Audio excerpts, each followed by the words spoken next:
Hey, folks, and welcome back to the Petalburg Woods podcast, where the grass is green and the girls are pretty. Let's talk some Pokemon, folks.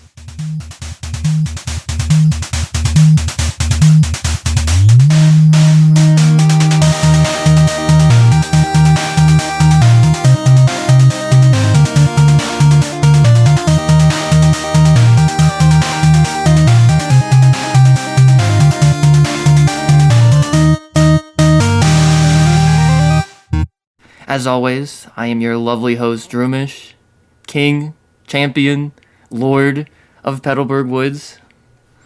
Wow. And I'm joined by... Is that self-appointed?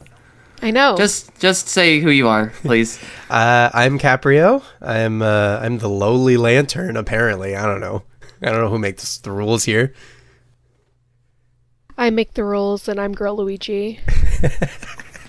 This week we're very honored to be joined by our lovely producer. We have a topic that calls for them specifically because there's not enough hate on this podcast. There's too much love for Pokemon. Mm-hmm. Yes. And we needed somebody a little more normal and less Pokecentric to rein it in around here. There's been a little bit too much positive talk around Pokemon. Mm-hmm. I agree.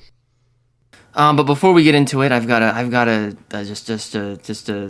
humdinger of a topic today. What have we been doing? Playing? Lou, have you been doing any Pokemon? Do you do any Pokemon? The Pokemon I have been engaging with is Pokemon Cafe Remix. I do have games on my phone. I'm a phone game haver. That's great. And I won't apologize for it. And you wear that with honor. Exactly. Oh, that's lovely. So how is life in Cafe Remix? It's alright. It's alright. I just pulled a very rare Umbreon in a special little outfit. She's very pretty. Cool. I'm very proud of that. It costs a lot of Poke Cafe coins. But yeah, that's what I've been playing in terms of Pokemon for now. Sweet. I've been getting back into Legends Arceus. I finished my goal with my second playthrough of that game, which was to get a second Enamorus for Pokemon Home Form Dex bullshit. I don't know. Anyway, but it's been really nice actually. Now that like that goal is done, I've just kind of been like popping into Arceus every now and again. And it's a really great game. I think it's a cold ass take to say that is the best Pokemon game on Switch for what it's worth. I think it's a ton of fun. I'm having a great time. Just like I'm roaming around, finding my remaining unknowns, finding the rest of the Spiritomb wisps that I'm missing, all that good stuff. Just basically enjoying it as like an open world game rather than a Pokemon game. And it's nice that the Pokemon are there also, but you know, it's been great. So I think because of that, letting myself get excited for Legend ZA as well, and hoping that ZA is at least as good as Arceus, but hopefully better. I don't think we can say Arceus anymore. Why not? You know, I wasn't thinking about it or anything, but I think it was in our friend Mudskip's Twitch chat, somebody say, like, you can't call it Arceus. Like, what do you mean? You're going to get out your Arce phone? And I was like, oh, yeah, not Arce. I don't call it the Arc. I call it the Arc phone, but, you know. Well, then that's like a parody thing, you know? Like, there's got to be, like, parody between those two things. And it's like, I feel like it's, like, the same slippery slope as GIF or GIF. Like, if you call it Arceus, like, that makes it the Arce phone. But I've been saying Arceus since I was, like, 10 years old. That's a hard habit to... Well, then get your Arce phone out and make some calls. I'm not. No. To tell you. No. Arceus? Yeah, I think so. The hard C. I think it's a hard C. Okay, Arceus. Well, you know, if you want me to go full Poke pervert on you, there is a in Sun and Moon, which I think you think is good, right? Yeah, I love Ultra Sun and Moon. Well, in those games, they have the like the fake Arceus program, and they call it the RKS system. being an anagram, I think, of how you're supposed to say it. It's like the false pretender, the false prophet Sovali is the victim of the RKS system. So I'm pretty sure it's a hard C based on that, right? That seems like pretty substantial.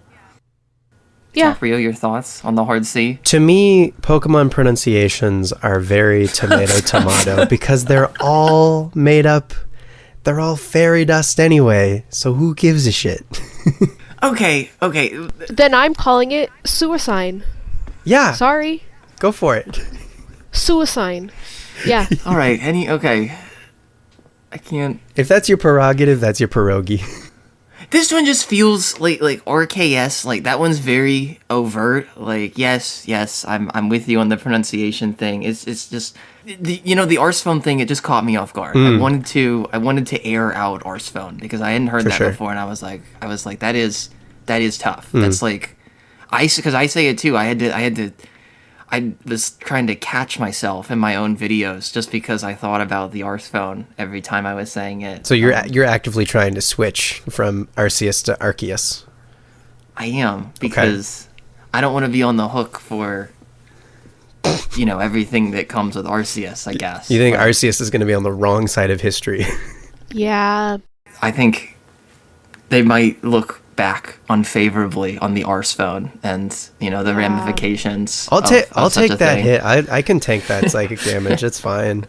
I'm gonna stick with Arceus. I haven't been gaming much recently since we last talked. I've been on a bit of a pinball kick, Pokemon Pinball, that is, since we last talked. I'm trying to remember what I was it's like I was playing pinball. I'm freaky enough where I'm like, I'm trying to do like Jirachi stuff in pinball. I think I was getting like Kyogre. I was working really hard on Kyogre the last time I was playing, but I think it's just it's just good, clean fun. It's pretty arcade. I like Pokemon Pinball. I wish that DS one hadn't been canceled, because if you saw I don't know if you're a freak like me and really like Did You Know Gaming stuff, but they had like that expose about there was a canceled DS pinball that looked crazy. Like it was gonna be like an unbelievable game, kind of like Metroid Prime Pinball, which also really needs to exist, but it looked really, really good. So, just pinball, the life of labor demands that I play pinball. I haven't gotten to sink my teeth in a while. I think Pinball Ruby and Sapphire is just as like a pinball game. It's just like one of the best pinball games. Pokemon aside, the Pokemon in it are just so kind of like a bonus, right? But it's so good. The pinball itself is just really good. Like sounds and feels like just right. They nailed it. The Gen 3 sound font, like I don't know, it's so like a good hit sound when you hit something. I don't know, that like infinitely satisfies me in a game. Like absolutely, like the bumpers getting hit, it sounds like a bumper getting hit, and I love that. I feel like this is like, it's like when you see something. Well, I know this is just me, but if you relate to this, let us know, I guess. But like when you see something really cute and you want to squeeze it, like it's just like ugh, like you know what I'm talking. Like I don't know, those types of feelings. Like I can't explain Cuteness, it any more than aggression. that. Yeah, doctors might call it cuteness aggression, but I see something really cute and I want to squeeze it. It doesn't go any deeper than that. It's just the pinball, like I don't know, when Knuckles punches a wall and it like makes that like pow noise, like it's just like, oh yeah, that's good stuff. Yeah. But Caprio, you got any new stuff for us? Our Pokemon News Corner, because I'm sort of especially head in the sand right now. Big video that I'm working on that may or may not have been out by the time this is going on. But any hip happening stuff for me to comment on that you're into? I think the last new stuff that they showed for Legends ZA, which was in like the Switch 2 Direct.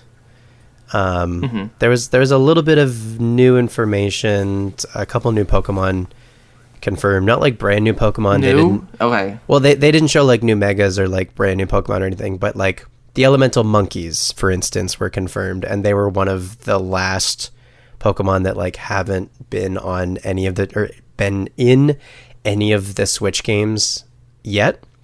So there's a handful of Pokemon that Legends ZA is sort of going to shore up and like bring to the Switch finally, including like Patratum Watchog, Furfrou, the elemental monkeys, maybe some others, but those are the main ones that come to mind. And so they've shown all of those Pokemon, I think, pretty purposefully in the trailers so far, just to be like chill.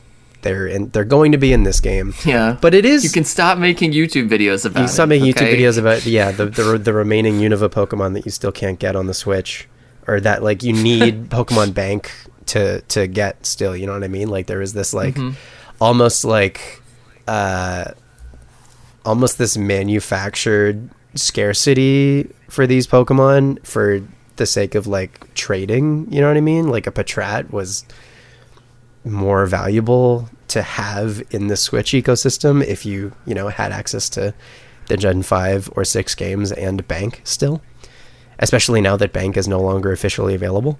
So anyway, all of that to say, I think with Legends EA, every Pokemon will be available on the Switch in some capacity.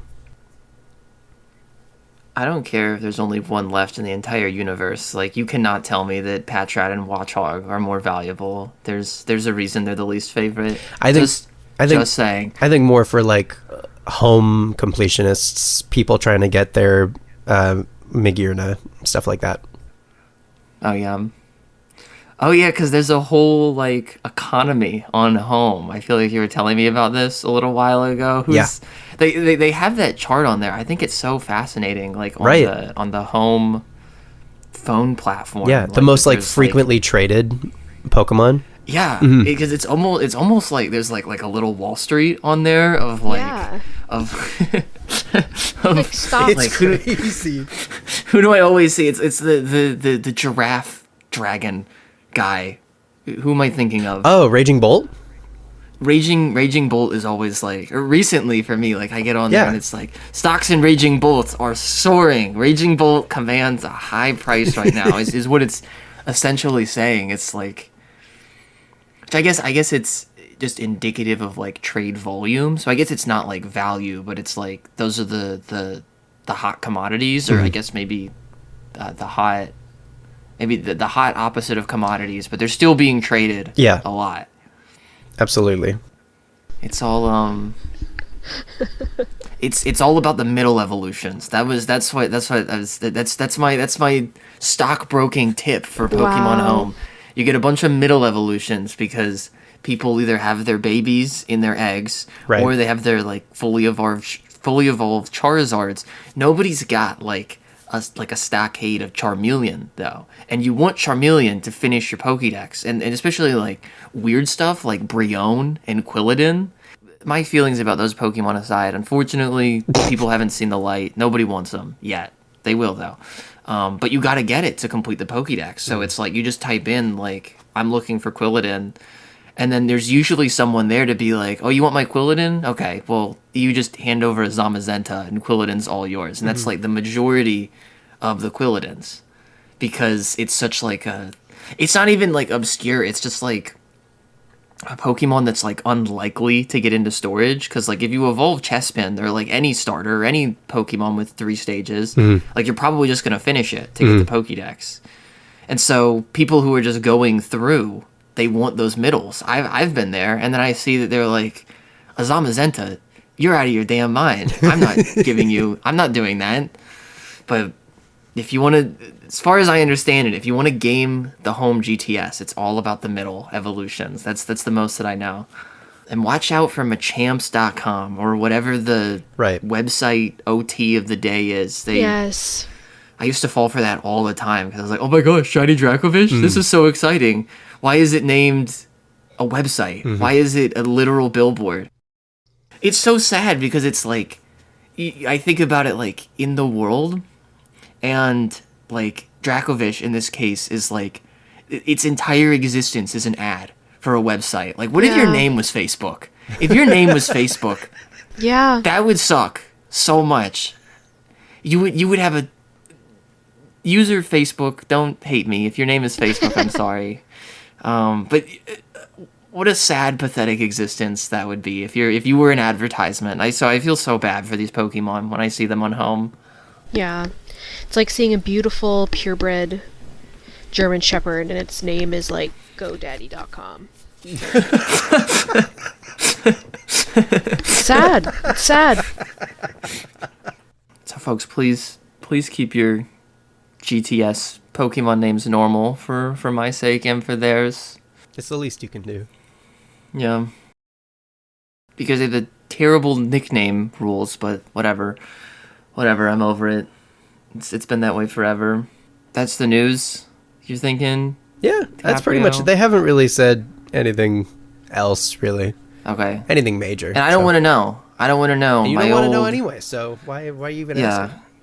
I mean, that was like good intel. I don't know. I mean, I don't want to know about like ZA stuff. I don't know. What do you want to know about like?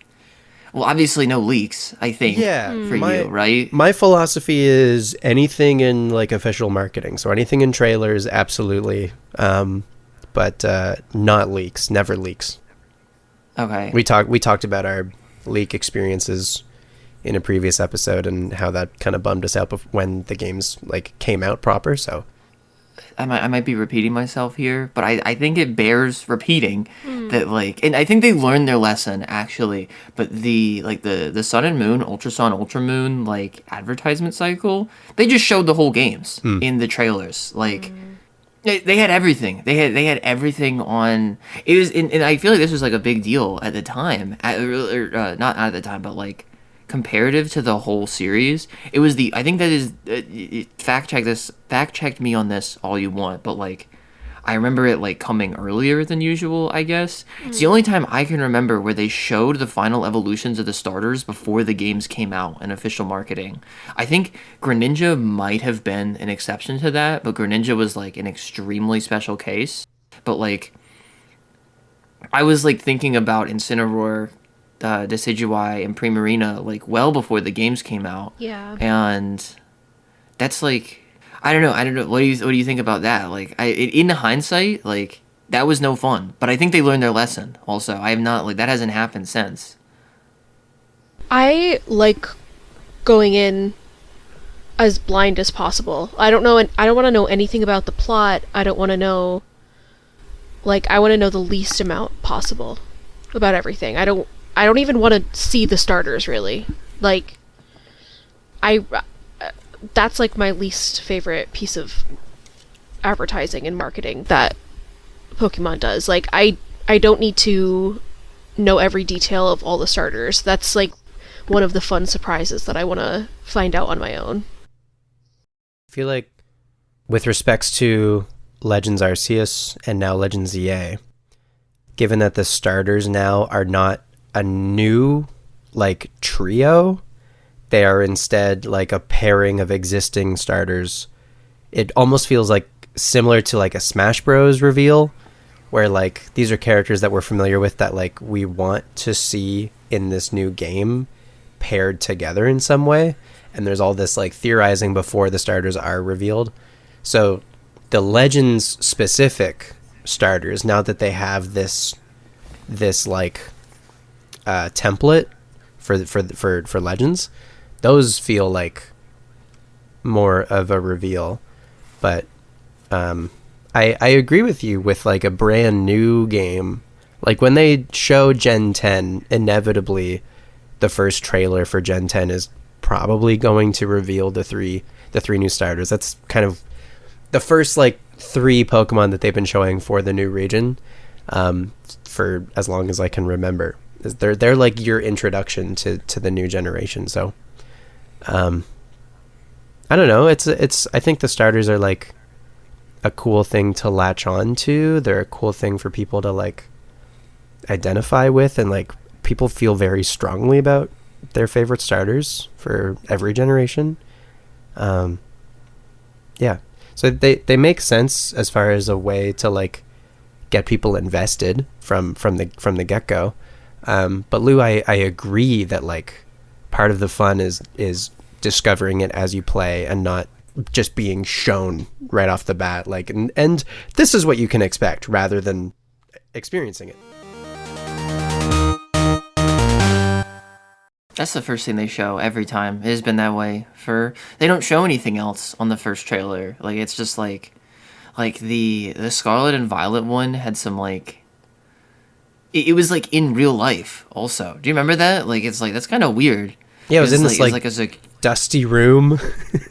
Yeah, and there was like some stuff that means stuff now, and it was like it was a good choice, I think, because I don't know, I felt like it got like the discussion really moving on. It was like the theme of past and present was like vaguely shown in that trailer, but the only Pokemon thing was, I think it was just the starters. Like they showed pictures of the starters, and then there was like time travel stuff maybe going on, and that like introduced the premise, and it does, you know, I wasn't appreciating it promotionally. Like I feel like the community is always really jazzed right after the starters get released, because like that's when like the starter wars are always happening.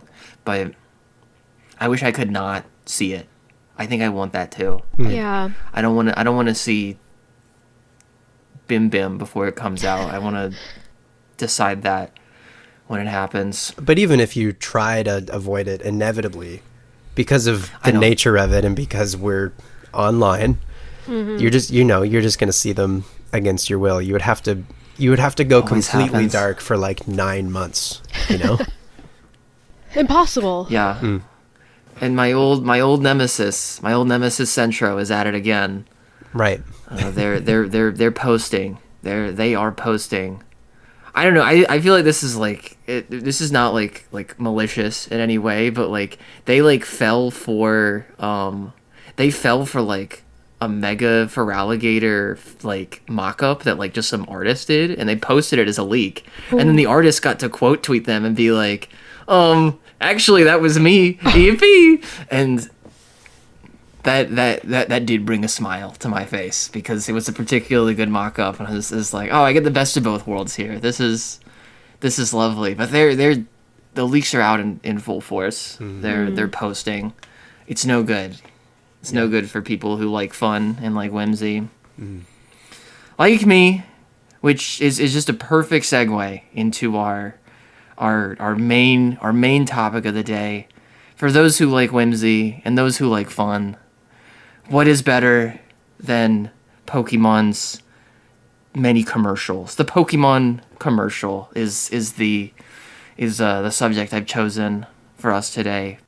You know, because they have, I don't know, just a very interesting resume when it comes to this. I mean, and I guess we can really divide up the difference between trailer and commercial. I feel like there might even be some thoughts about that. I don't know. I don't think every trailer is a commercial, but maybe like every commercial could be considered a trailer in some ways.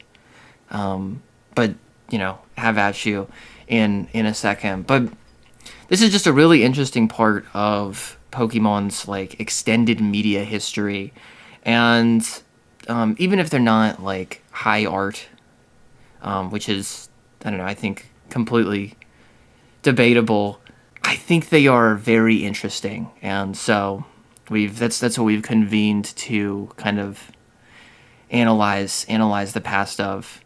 I remember very specifically, as I'm sure many do, present company included, the Heart Soul Silver Sprouse Brothers commercial. Like, it's like, I don't know, it's dumb, it's silly, it's bizarre, but it locks in your memory this like crazy bullshit. Do you know what I'm talking about? Or am I making sense here? Absolutely. Yeah, we've seen this one. Absolutely. That was at the height of them on Sweet Life on Deck. Yeah. And God, I was like the perfect age, and that was the coolest commercial ever because I was like, oh, that's Zach and Cody. They play Pokemon too? They have Pokewalkers on their belts? Oh! It blew my mind. It was the coolest commercial ever.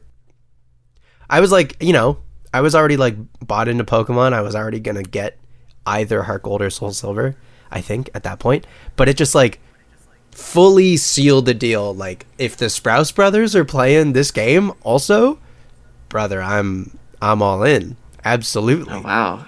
You were all in for the testimonial persuasive tactic. Yeah, because I watched Sweet Life on Deck every day after school.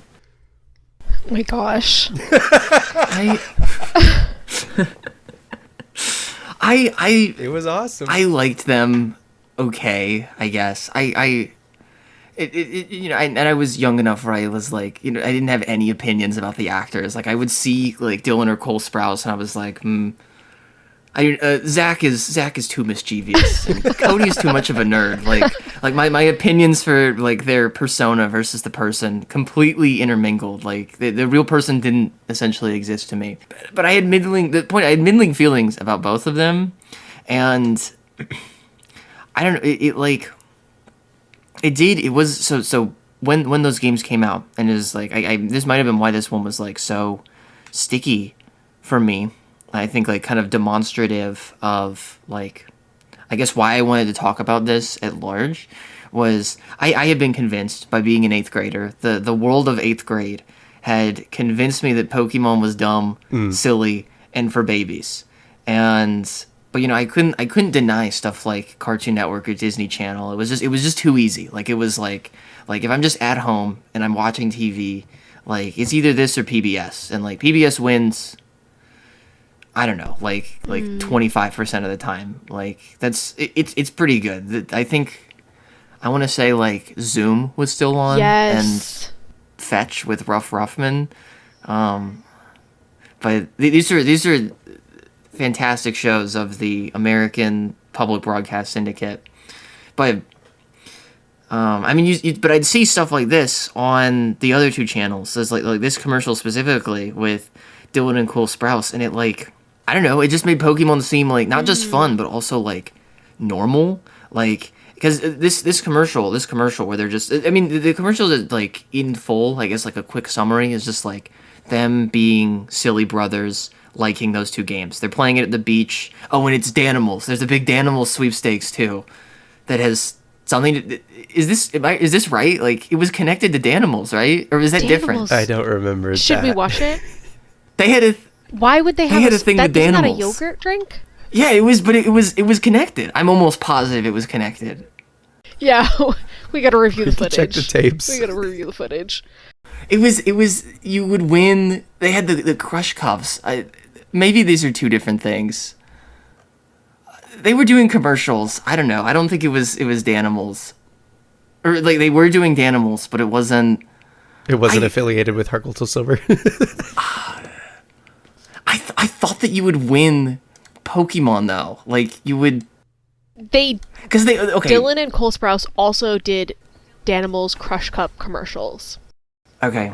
They were not related though. I'm remembering what was related now. Okay, just a delusional moment from me. What they did do that was related, it didn't have to do with Dylan and Cole Sprouse.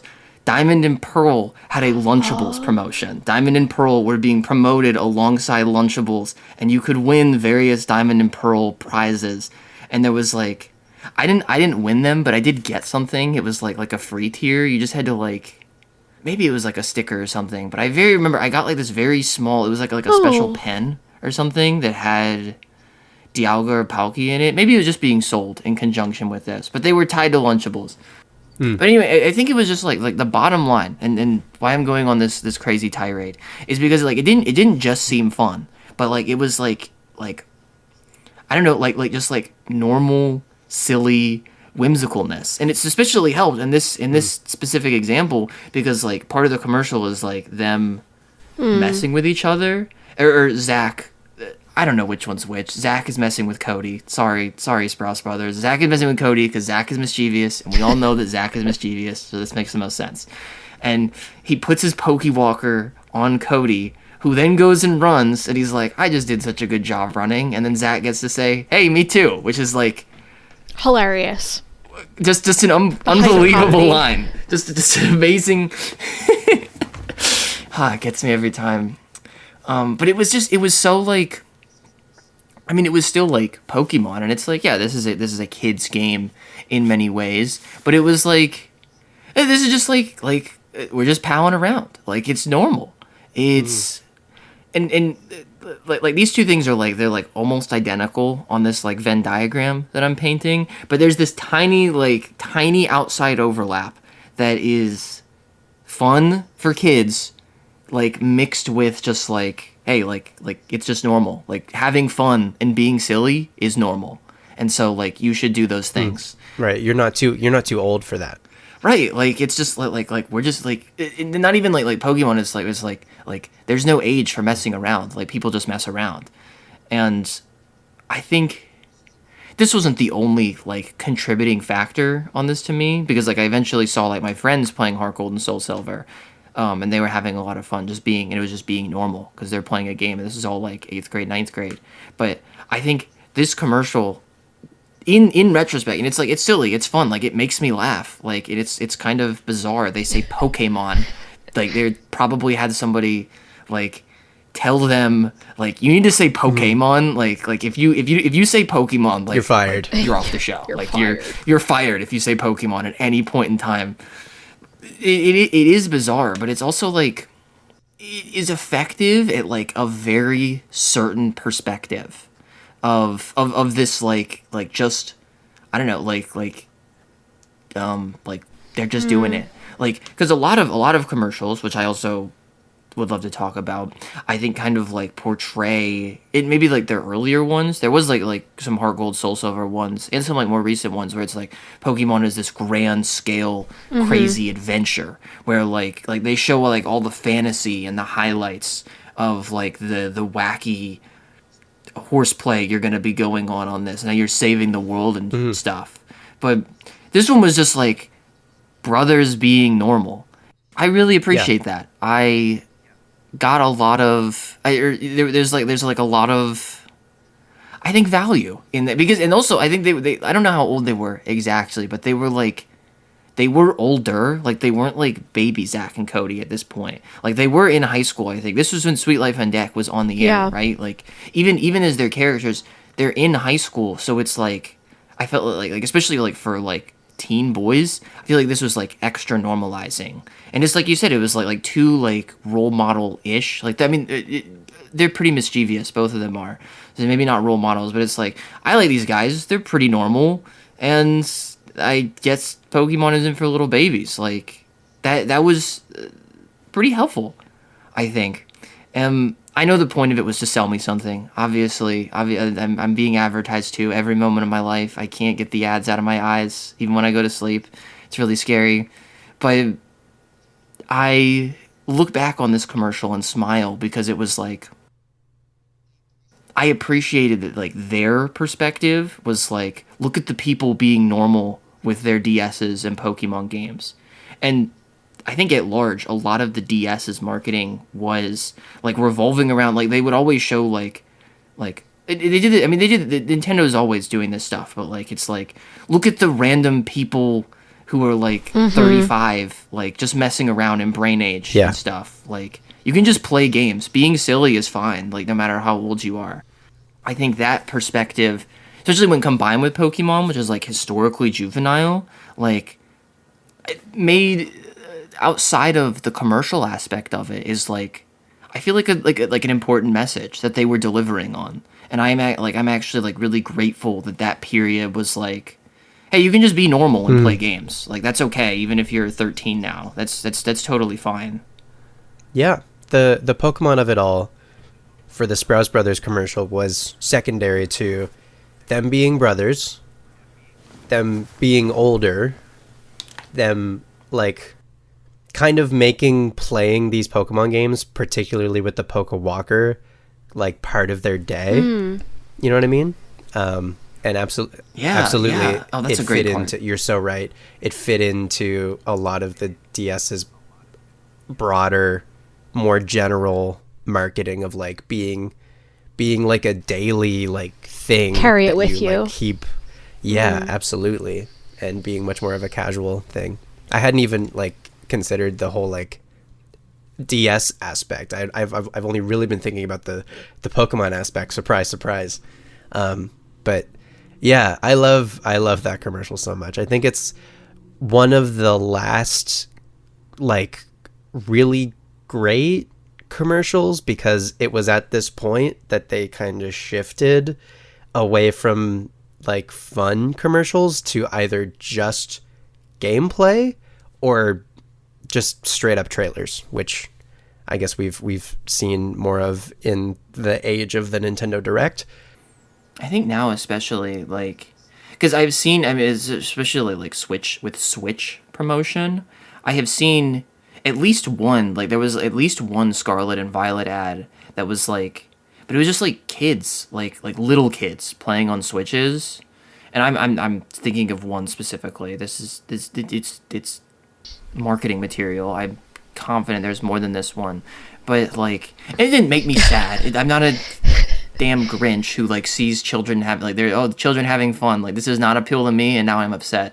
But like I don't know, like you like compare it to which I have many feelings about, but don't worry. It was like the Zelda on the train commercial, just like, but it which is like a completely different like perspective. I don't know. I feel like office worker playing Pokemon. Like show me some of that. If I'm going to be advertised to, like at least get me in my soul, I guess. Like guy on his break, because I was like I was there. I was playing. I worked like a, I don't know. It was like a freaking like 9 to 6, because no free lunch, literally. I was busting out my Switch Lite to play Shining Pearl on my break, and that was like one of the highlights of my day. And I felt weirdly about that Zelda commercial, but maybe I wouldn't have, like, I would have felt like a different way if there was like a Pokemon version of that, which I feel like just makes me sound kind of selfish. No. But I guess I wanted it, like, I would like it to be both ways. I feel like they show a lot of like the nostalgia thing now of like little kids messing around outside, and it's like, oh, like these are the times of our lives, and remember the whole like catching bugs of it all.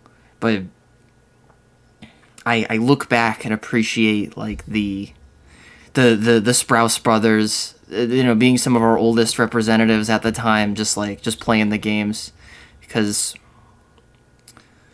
I don't know. I guess I'm old now and still buying them, but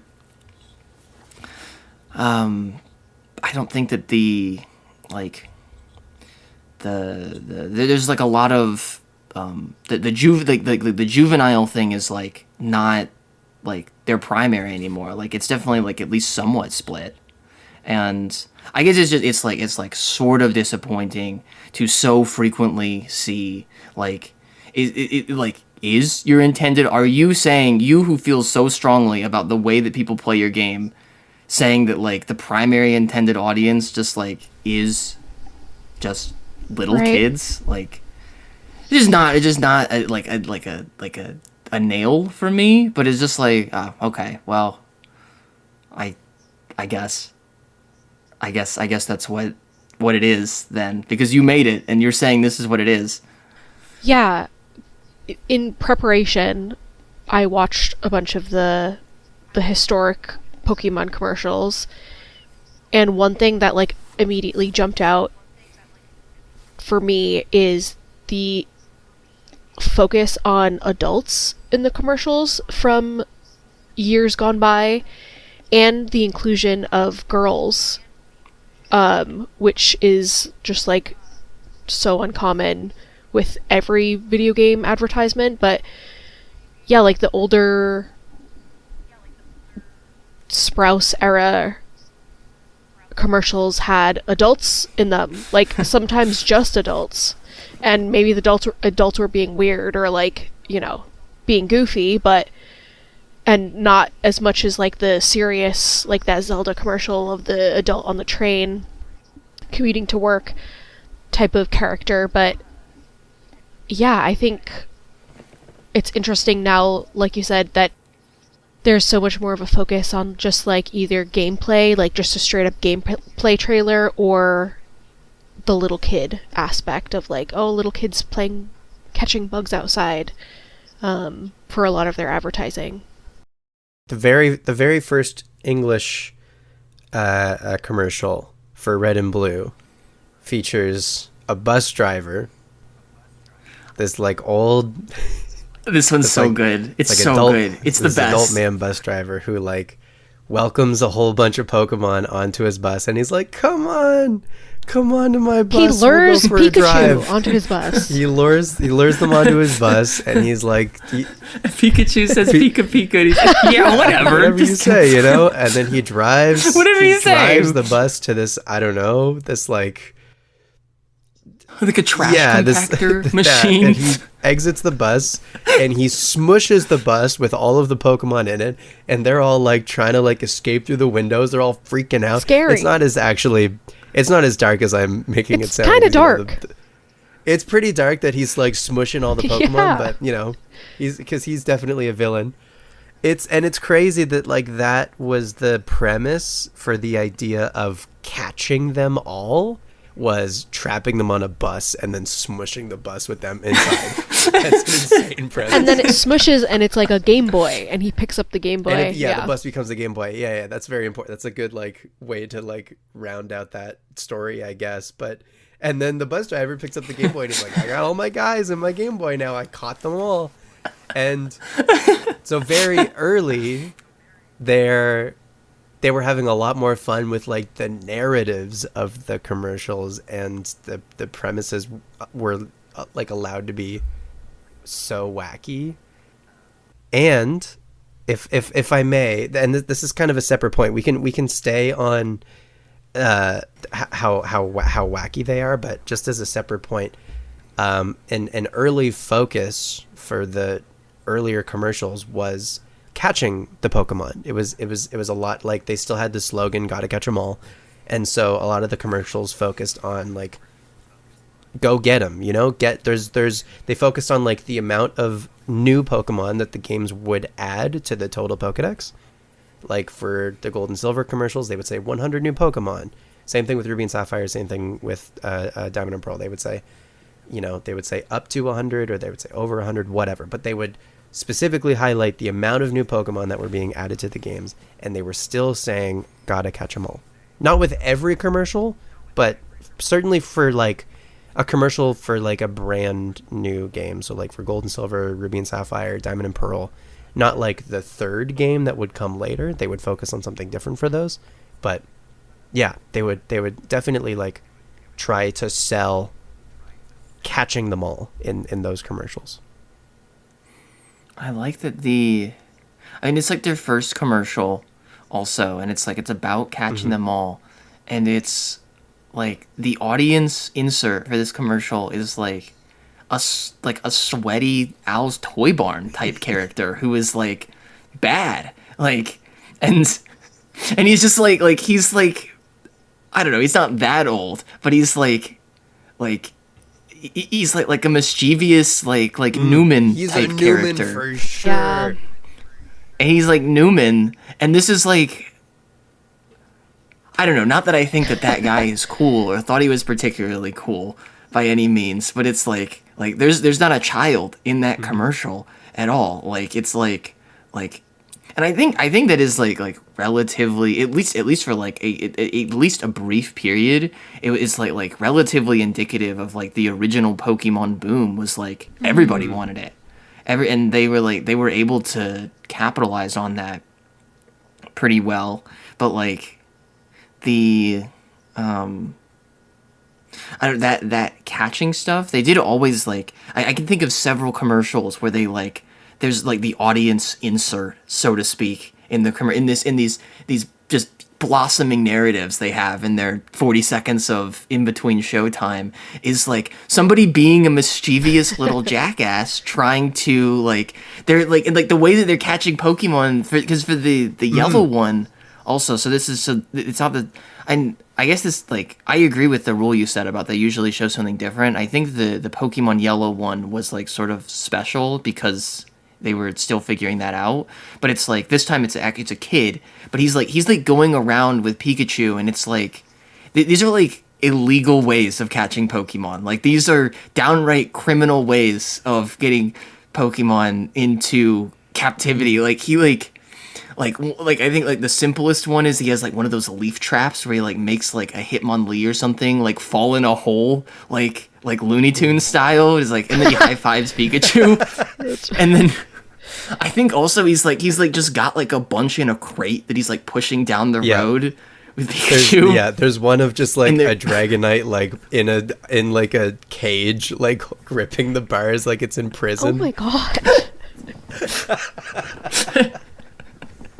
But yeah, it was like it was really trying to convey capturing these creatures. Pokeballs notwithstanding. You want to catch them. You're gonna do whatever it takes to whatever catch them. Illegal means, kidnapping, etc.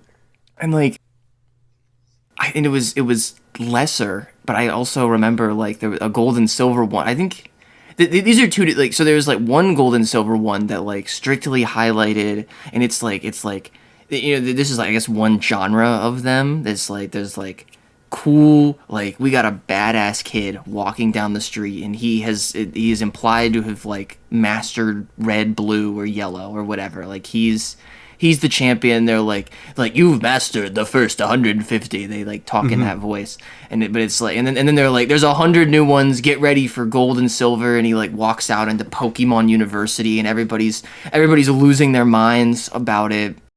And like they really highlight that it's like, oh, it's like the next generation of gaming. But then the other gold and silver one that I can remember is like it's not as malicious as the bus driver or the kid like putting the Pokemon in boxes, but there's some serious like aggression in this kid's eyes where he's like chasing Pokemon around like he's like chasing them through the fields and stuff. Like he is chasing them. He is running at them aggressively, and because he wants to catch them. And I think at the end of the commercial he is he's riding on Lugia because he did such a good job.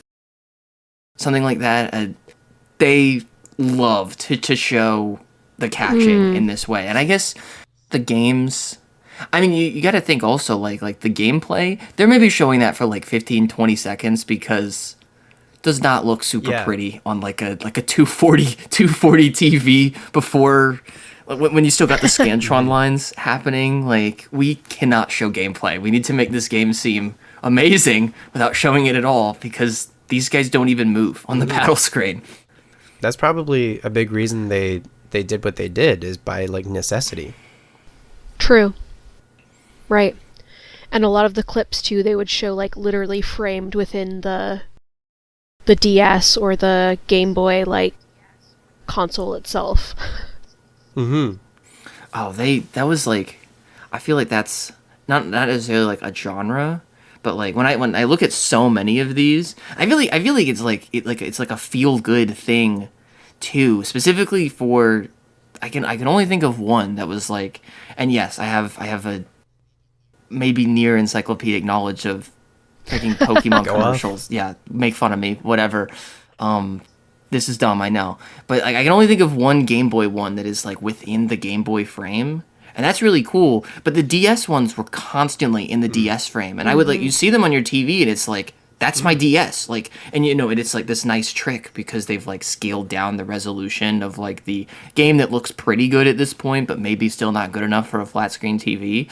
But the DS is there, and it's like, I don't know, like a homeliness. There's like a homely feeling because it's like, I know that. I see that when I have fun. Like, I see those 6 dots on either side. That's enjoyable. I'm having fun when I see those. But, and like, I do that a lot on my videos now because it's just like I want like a frame for something. Like, that just feels good. Like, and I know this is this is advertising. I'm being added Yes. here. Like, I don't think there's anything like deep to this at all. Like, they're like, this is a very sly technique that they're doing, but like that dopamine hits for me every time when I see the inside of the DS on the TV. That makes me happy. I don't know, maybe that's like partially nostalgia, but like I like the set dressing to be that way. And I think they understood at that point that like the games really had a certain feel to them. And this is, I guess this is because I know you wanted to talk about this, Caprio, but like I feel like prior to the DS, like, and you know, maybe this was like communications between them, but also just like the absurdity of the 90s. Like the commercials were crazy, and a lot of the times like what's even going on? What are they doing? Like, this is fun, but like what is this game about? Cuz like I can think of, I feel like the gold and silver commercials especially for me were the peak of the absurdity, and it's like that 90s absurdity on full display of TV. Cuz there's like one where it's like there's like a kid, there's a special gold silver edition Game Boy, and he's like trying to get a goose to lay eggs of the thing, and it's like, again, like it's like, what horrible things are we doing to these animals? Like that vein of thing. And then, but then there's like the one where he's like going to the school, and it's like, oh, this is awesome, Pokemon is fun, but it's just all over the place. Like the direction is borderline meaningless. Like, it's so absurd. It's so absurd. I don't know. When do you think that like that cuts off? Like, what is this like a period you had in mind? Yeah, absolutely. Like the first two generations and like that, like end of the 90s into the early 2000s, it seemed like they were allowed to have more fun with the commercials, kind of write a premise, have some sort of narrative, or like even reference other stuff. Like the commercial for Pokemon Crystal is just a blatant rip-off of Indiana Jones.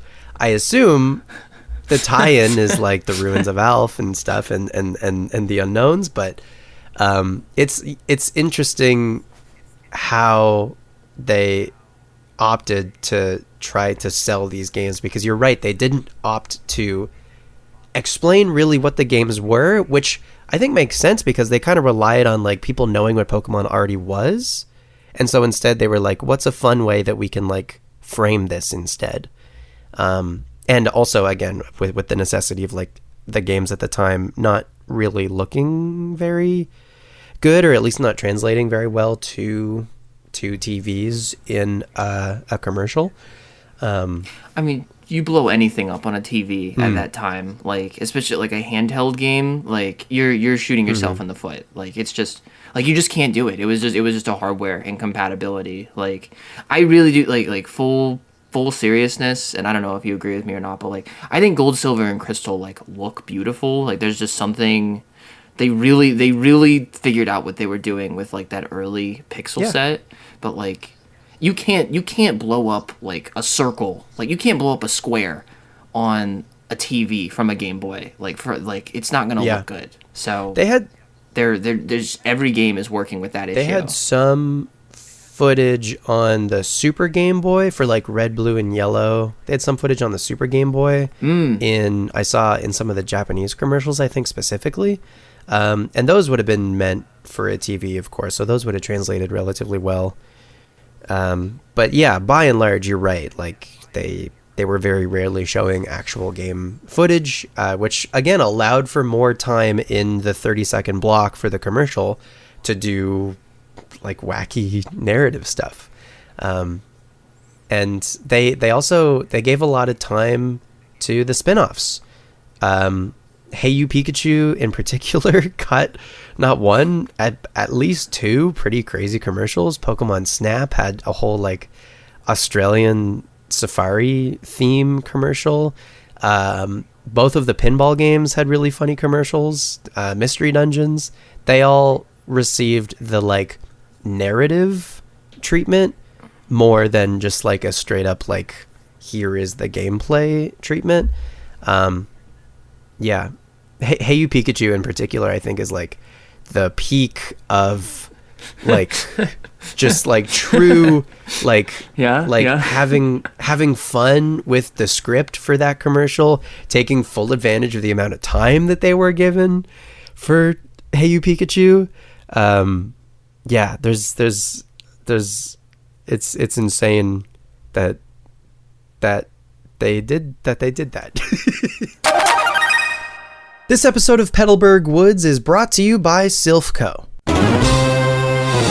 Have you ever been lost deep in a dark cave surrounded by wild Pokemon with no idea how to escape? Well, worry no longer, because escape you shall with the all-new Escape Rope. The brilliant minds at Silphco have developed a new, seemingly magical item called the Escape Rope, which allows you to instantly teleport to the entrance of the cave you're in. No more backtracking, no more wasting repels, and no more whiting out, only with the Escape Rope.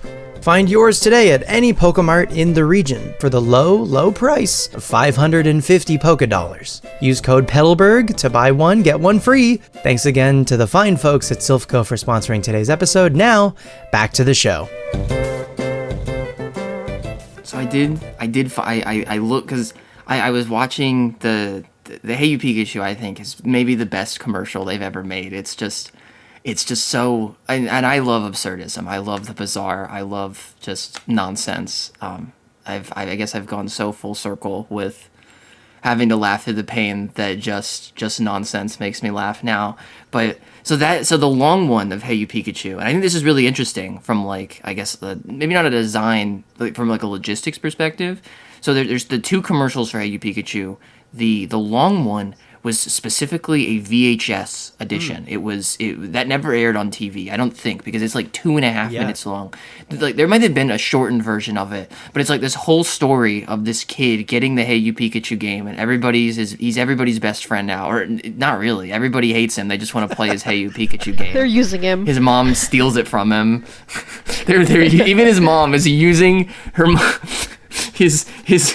His hardworking mom is now using him for his Hey You Pikachu, and famously tells him to get your own at the end of it. But and there might have been a shortened version of that. But there's like a 3-minute saga that was an add-in for certain VHS tapes at the time. So this is like maybe like, because they had like I had a handful of these where it's like a VHS that has 2 episodes of the show on it, maybe. So it's like maybe 3 even in ultra special cases. I think they were 2 though.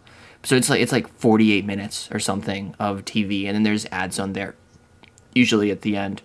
But so that one's really long. But then there was it wasn't an edited one that was aired on TV. It was a completely different premise that was on TV. Just like, which I feel like is real. Cause this is for, like, I feel like Hey You Pikachu, especially now, just because it's so technology dependent, is like, it's a lesser spin-off. Like, it's kind of a tech demo in many ways. I think of it as one. I've only played it for a very small amount, and there is some real depth to it. But like, you're talking, like, you're using an N64 mic. Like, life just might be a little bit tougher for Hey You Pikachu players, I fear. But like, it got like very serious treatment as like a promotional item, but they did 2 different stories for the ads. So like, they like cooked one up just for the VHS, which is this whole story that has, I believe, 4 actors in it. It's like this whole thing, and then it might have been the same kid. So the other one is this like shorter ad where a talking dog is upset because he's not getting as much attention as Pikachu anymore, and that's really sad. It's really depressing for the dog. I have to walk myself now. I walk myself now. You're not taking him for walks anymore. They're so obsessed with Pikachu. It's poor dog. He tries to play the trumpet. The dog tries to play the trumpet at the end. He does. Can't. He plays the trumpet. Can't do it. He's like, look, I'm special. I can play the trumpet. They were like, that's like, I like not even just like absurdity, like that's like love for the absurd. Like, they ran it back. They ran it back in a different way that was like, I don't like both of those are so crazy in their own way. And like the one with the kid and the family like is like a pretty normal premise, but like they're saying crazy stuff in this ad, like because the mom runs in, and this is I just in like this is a line worthy of all sorts of awards. But she runs in when they're playing Hey You Pikachu and says, "No more WWF," like. Oh, which I just never get tired of, which is that was like the WWE's old name, but like, which I guess is a reference. Like, I guess they're referencing it pretty explicitly. But like, who thought of that? Who like to get the mom to come in there? Like, that doesn't have anything to do with the Pokemon. It's not a video game, also. Like, they're like doing like they're doing they're doing. Clearly, if they're spending time in front of the TV, they must be watching the World Wrestling Federation. But it's like, which is just like, I think you can see is like, oh, that's just like a ridiculous throwaway line. But it's like, and like, I think on the other side, like on the far polar side of the haters, like I do see like there's like a certain like somebody thought about that. They did like there's like a certain beauty in that. There was like character writing happening. Like, these are mischievous kids and the mom is tired of their nonsense, and lately they've been messing around with WWF, and like somebody went through this whole thought process to write for this. Just like, honestly, like it was a throwaway commercial. Like, this was like the Hey You Pikachu E3 display, because he like just walks through playing the game. Like the one with the dog, I think, is very much more a commercial where it's like, oh look, silly premise, he's not paying attention to his dog because this game is so good, you should buy this game because it's so good. It's like yeah, hit the clacker on that commercial. But like this thing with the family is like, it very well could have just been, hey, I have Hey You Pikachu and it's awesome, and this is how Hey You Pikachu works, because they guide you through how the game plays. Like, they even, Caprio, you noticed something I felt like was like really astute about it when we were discussing before this, of how like part of the commercial addresses how the N64 mic might just be shitty sometimes, and like Pikachu might not listen to you, probably. Who knows why, I guess, but like they address in the commercial, because like the kid's friend is like, that's pretty clever. He's like, why didn't he do it? And he's sort like, of like sometimes Pikachu does what he wants, just like in the show. Isn't that crazy? The technology's shortcomings. But this is like a complete. This might be the only one of its kind, but it's like, there's something I really appreciate. This was a complete expose in addition to the commercial that was like aware of its own faults, and it to an extent they masked it, I think, pretty well. But like, I didn't catch that until you said it. I was like, that's really interesting. They pointed out that Pikachu sometimes misbehaves. How interesting. I don't think the commercial would have done that, because that's like, he doesn't do what I want. Well, I hate this game. Like, Pikachu sucks, actually. He's worse than, I don't know. There's plenty of bad dogs out there, but is Pikachu worse? Maybe? I don't know. And maybe you think that after actually playing it. But, like, it's like, this whole, this crazy tirade now is like, it's like, they were really, really, like, locked in. And this is all side stuff, like you said. This is like a giant, like, usage of time and like creative resources. Maybe I don't know, maybe not time and maybe not even money, but like the creative resources here are like, I feel like immense. Like, these are like mini stories. These are whole on, like, I don't know, like commercial. Maybe I'm overthinking. The commercial felt like it was what 10 minutes long. They introduced like 6 different characters. Like, they had a lot going on. Maybe too much. I agree. Maybe too much to get the point across. They were doing a lot, but like these are so. Maybe not so much more. Like, I think I am like, I don't know. I'm like, oh wow, Pokemon commercial. This is unexplored medium of beauty and depth. But like these are like I feel like potentially overinvested creatively, like they're doing references maybe and like scenarios with character writing. Like this is character writing at the end of the day, and like you don't have to do that. Like you can just say buy my game. Frequently they do just say buy my game. Look at what it does. Like this will be you. You'll be not paying attention to your dog when you play this game. So, like, I think there is like, and you know, maybe it's like the thing where it's like, I don't know, like oh, my only opportunity to be creative is on the freaking Pokemon commercials. I'm not landing any big breaks with my art, but I get to make something beautiful in the Pokemon commercial. And so like somebody tried is like the key takeaway from this era. I'd be curious to see in the early 2000s what other video game studios were doing for their advertising. And I'm going to take a guess and say that there wasn't a lot of advertising going on for other video games to the same like extent that Pokemon has been able to advertise. I mean, I don't know. Do you remember any other video game commercials from back in the day? Nintendo always had crazy ones. Like I'm like a lot of, I think, like I want to say I remember like a Halo commercial, for instance, that really was just like it was like I'd call it a trailer. Like it's like it's selling Halo, but like it's just like play Halo because it's awesome and it's like this new. And I mean Halo like when Halo came out, it had like a lot to stand on as like a breakthrough. Yeah. Like Halo was the beginning of like a lot of stuff for games, I think, in like the I guess kind of pre-modern era. But like this commercial, because they I guess maybe because they don't have to do much, but it's just like experience the craziness of Halo. It's so crazy, and that's kind of it. But like there's this one Nintendo one specifically that like is like actually just like just a murder scene essentially of it was for Mario Kart Advance. These elderly people are playing Mario Kart Advance, or what is it called? Advanced Circuit, Super Circuit? Is it Super Circuit? It doesn't ring a bell. They're playing Super Circuit like on a boat, I think. Have y'all seen this at all? Do you know what I'm talking about?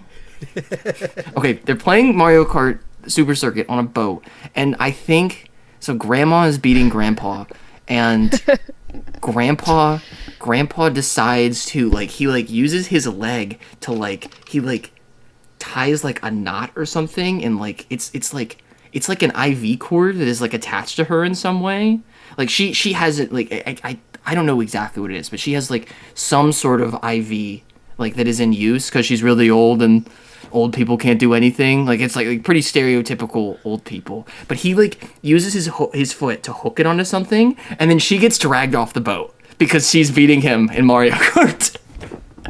So he kills his wife playing a video game. Because it's that competitive. He's that into it. He wants to win that badly. Wow. Especially I guess they're right. Mario Kart. The violence in video games leads to real world violence. Even in Mario Kart. That's wild. I think a specific symptom with Nintendo games, because Microsoft is that's in the US, right? And I don't know. I guess there's just they did actually have there's an ad that I loved from Microsoft. The first Xbox Live commercial with I can't remember what his name was, but they when they're showing what Xbox Live is it's sort of mundane, but everybody's really into it. There's a guy who's they can see me and I can see them. We're online. And they're yeah, and I think his name is Dark something. He's Dark Lord 2002 or something is his gamer tag. And they it's really high. It is really high energy, but it's just kind of a pretty regular demo of Xbox Live. So it was definitely energetic, and it was that 90s 2000s game show, the Wizard type energy of games are a revolution. Life is crazy. You can play games now. But Nintendo was always whipping out these unbelievable scenarios, I think, because these Japanese games when the ad is being made in the US, they don't know what the game is about. They like, and I pulled up the Mario Kart one, which is like they are playing Mario Kart, and they're on a cruise ship. They're just like, there's like a tiny bit of Mario Kart on display, and Grandpa hooks, like, I think the cord for, like, it's like something you drop off the boat. It wasn't like an IV, but they are all old. There's 4 of them playing. Sorry, Grandma, she did not have an IV. But it's like a cord for like an anchor or something, or like something you throw off the boat. He loops it around her foot. She gets dragged off the boat, and he just goes, heh heh heh. Like, he like laughs like Wario when she gets dragged off the boat, and that's the whole thing. And they're like. You'll want to get into it. You'll want to destroy your friends, that you want to win the race so badly. That's how into Mario Kart you will be when you get this game. And the one that makes me so certain that they might not have even like gotten access to the games to write the commercial. Yeah. Have either of y'all seen the Fire Emblem? The first, it was for Fire Emblem Game Boy. There was a commercial for it. Oh, Lou, this is cinema. This one is like absurdist cinema, because you've played Fire Emblem, right? Yeah, like, you know yeah. how it works. It's just like, I don't know. It's kind of like a fantasy chess with like Turn-based, yeah. pretty people. Everyone's anime and pretty. More recently, you can get together and stuff. But at this time, everything is still anime, but it's like fantasy strategy. This commercial for Fire Emblem 7 on the Game Boy is like, it's like a Game of Thrones setting almost, where like a bunch of really gruff medieval men are sitting around a dining room table, and they're like having like a feast of some sort. And I think they're like discussing battle plans or something. I don't know. It's medieval in some way. And then a guy across the table, so like from the camera's perspective, he just falls over dead across the table. And then so on the other side of the table, they're like, what? They say, what happened to Dorgus? And then he goes, a guy leans over, he whispers in his ear, says, I poisoned his mutton. And then they both laugh. What? Because I think, like, which is not at all what that game is like at all, but like a through line in the plot is that there's intrigue and secrets and like dark stuff happening, and there's like work is there's political stuff happening in the shadows, right. And like, if the game was a sitcom that was based on the back of the box, that might be what it looks like.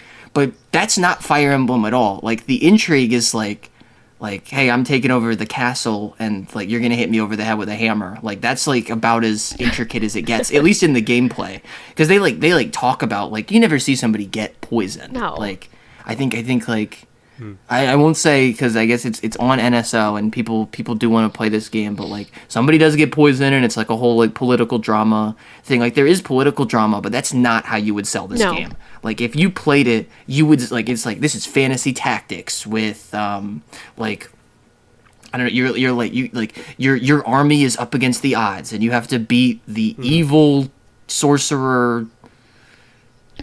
I can't remember. I think his name starts with an N, but it's like that's what the game is about. And so I think I don't think this is necessarily always the case. The point of this whole thing, I love that commercial very, very much. I'm so glad we could share it.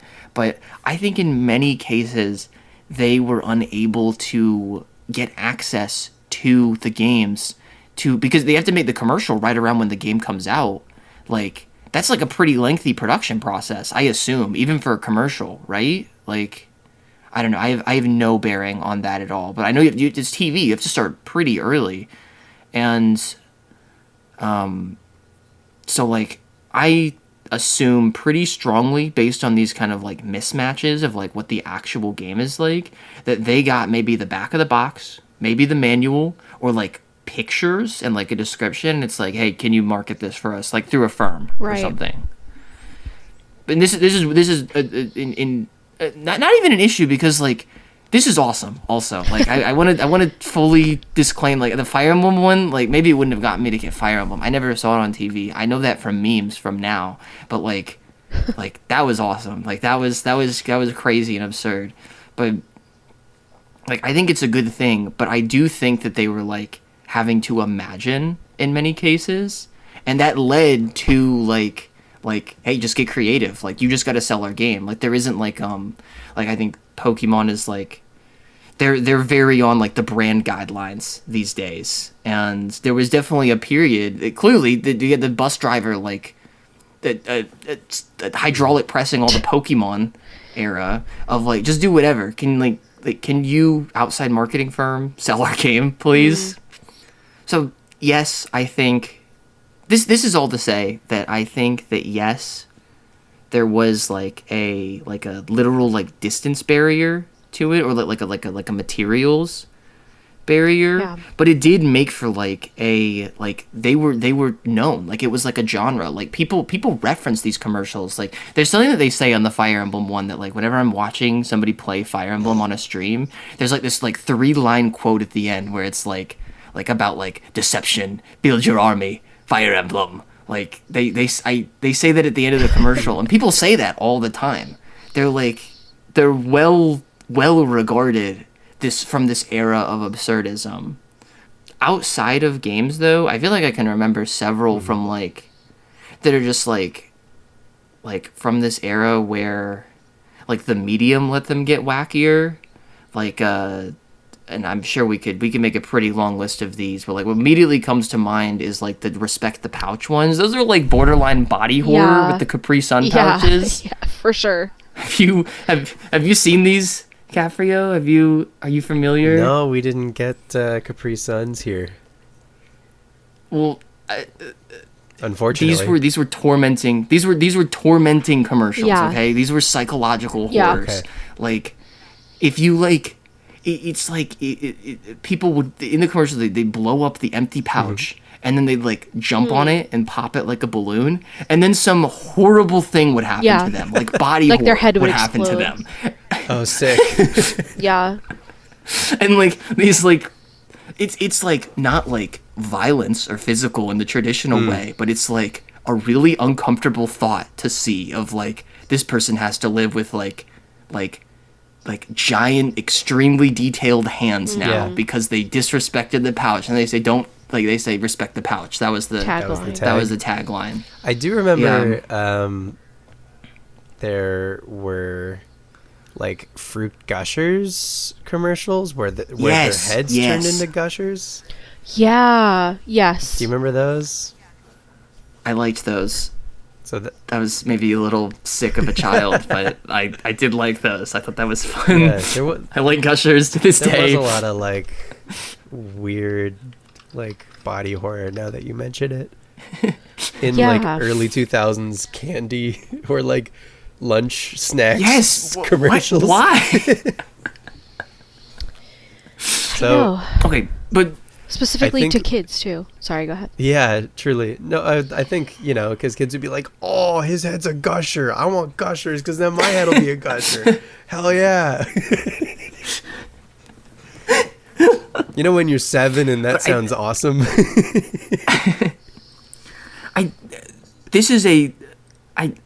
Maybe I'm like painting with broad strokes here, but like this does feel like a distinction between like, because none of the Pokemon ones I can think of, like, sometimes it's like, if you really think about it, that's kind of freaky that he's putting Dragonite like in a cage, but it was never like gross or like intense in this way. No, I would say Pokemon was mainly like slapstick in a lot of ways, and like the like Looney Tunes kind of ways that they would like capture Pokemon in these earlier commercials.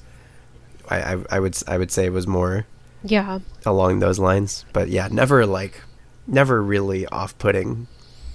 And some of these, like, I have an extensive collection of Sonic comics, my other great love, of course, R.I.P. Archie Sonic, but they these are like I would get them monthly, and like I have some like because they have ads in them, like they're just magazines essentially. I mean they're comic books, but they're like they're matrix with magazines, and like I have a lot of these ads, and like they'd even do them like on print, like so like you, but it's like that same genre of like, because they get like a page and it's like something gross, like I think the grossest one, and I never encountered this one, and like people like sell it now, but it is like you may have heard of this is like the grossest Nintendo thing I can think of, and I can't think of really anything gross Pokemon, is the Earthbound Scratch and Sniff. Like it was an ad in magazines, and it's like it was supposed to smell like shit. Like it was supposed to be gross. Like because Earthbound was like a weird freak little game. What? But it was a scratch and sniff ad for Earthbound, and it was like this one smells. I'm not familiar with this one, but like I want to say it was like vomit or something. It was like this one smells like gross stuff. You should do it, and then you would do it, and it was like, that was disgusting. I hate you. But I think that was as gross as it got for Nintendo, and some of these ads are like gross, gross, gross. Now, there are some print Game Boy ads that were like sexual, kind of. Are we Totally. Are we familiar with those? Yeah. I'm not. No. There's like a print ad of like a Game Boy, and like it's like a picture of a guy in bed, and there's like a disgruntled girl in the bed who, like, you know, she wants it, and he's busy playing his Game Boy. And the ad is just like, it's like so good you'll stop for any, like you'll stop anything. You'll want Game Boy more than anything else. Interesting. And interesting tactic. Yeah, I don't know. The target demo for Game Boy is really funny. But bottom line, I think it is as like this is just, it's weird in a different way. I do think I would like to say confidently, and like they like knew themselves here.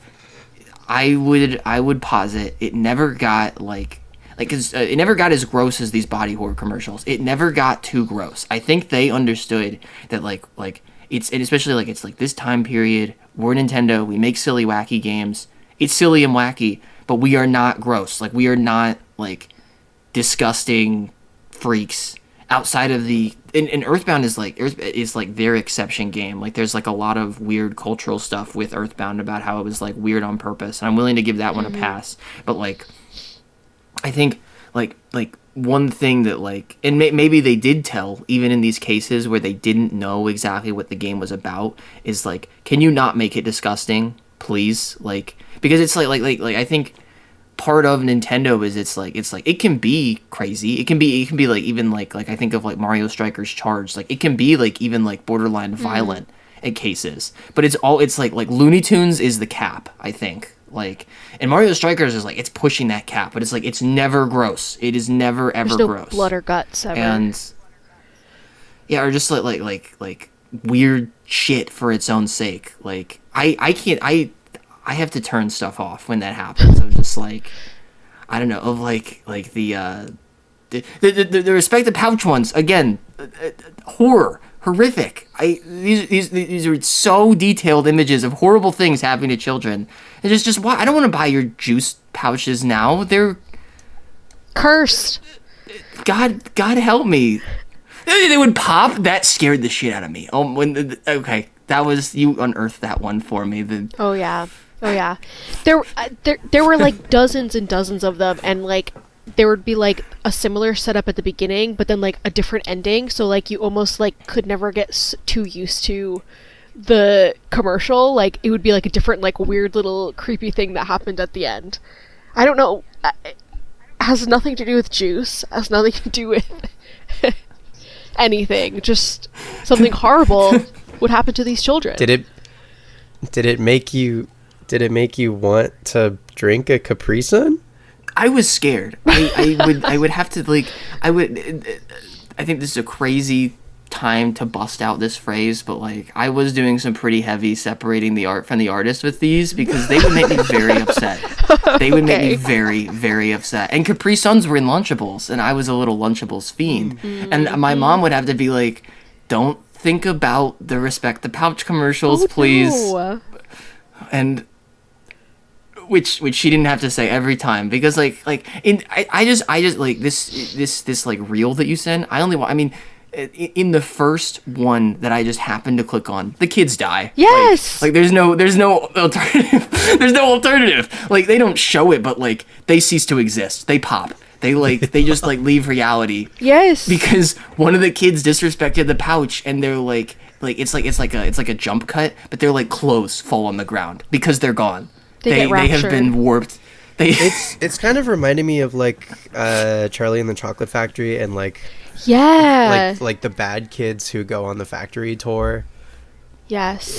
In that and what happens to them. You're a kid and you think about this stuff. Like, yes, I was thinking about it on the way to work today. Of like, it haunts you.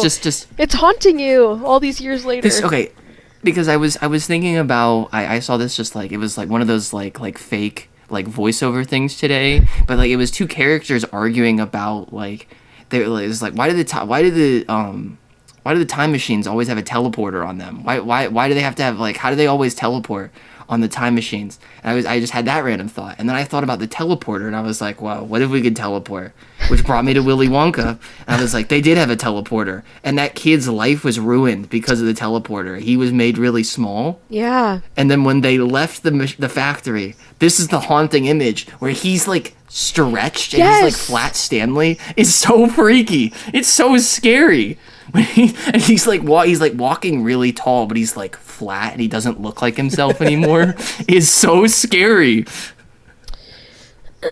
So I appreciate these Nintendo commercials for being ridiculous and absurd and even sometimes violent, but not like horrible, not scarring you for life, not horrific. It's like even when it is violent, like they like go to lengths to make it slapstick. Like in the Mario Kart commercial I mentioned, it's like that's pretty bad. And the same thing with the Fire Emblem one, like he gets poisoned, but like there's like people there like laughing like cartoon villains to like, oh, like it's fine. Like to like yeah. The cartoon villain laugh does a lot, but at the end of the Capri Sun commercial, when they pop in their silence, like I'm silent because it's not funny anymore. No one's laughing. Like no, I don't have the laugh track to let my little kid mind know that. Are they okay? Like, but that everything's gonna be fine. But Bowser laughing at the end of some guy getting poisoned is like, oh, that's funny. That's silly. Like, everybody's silly.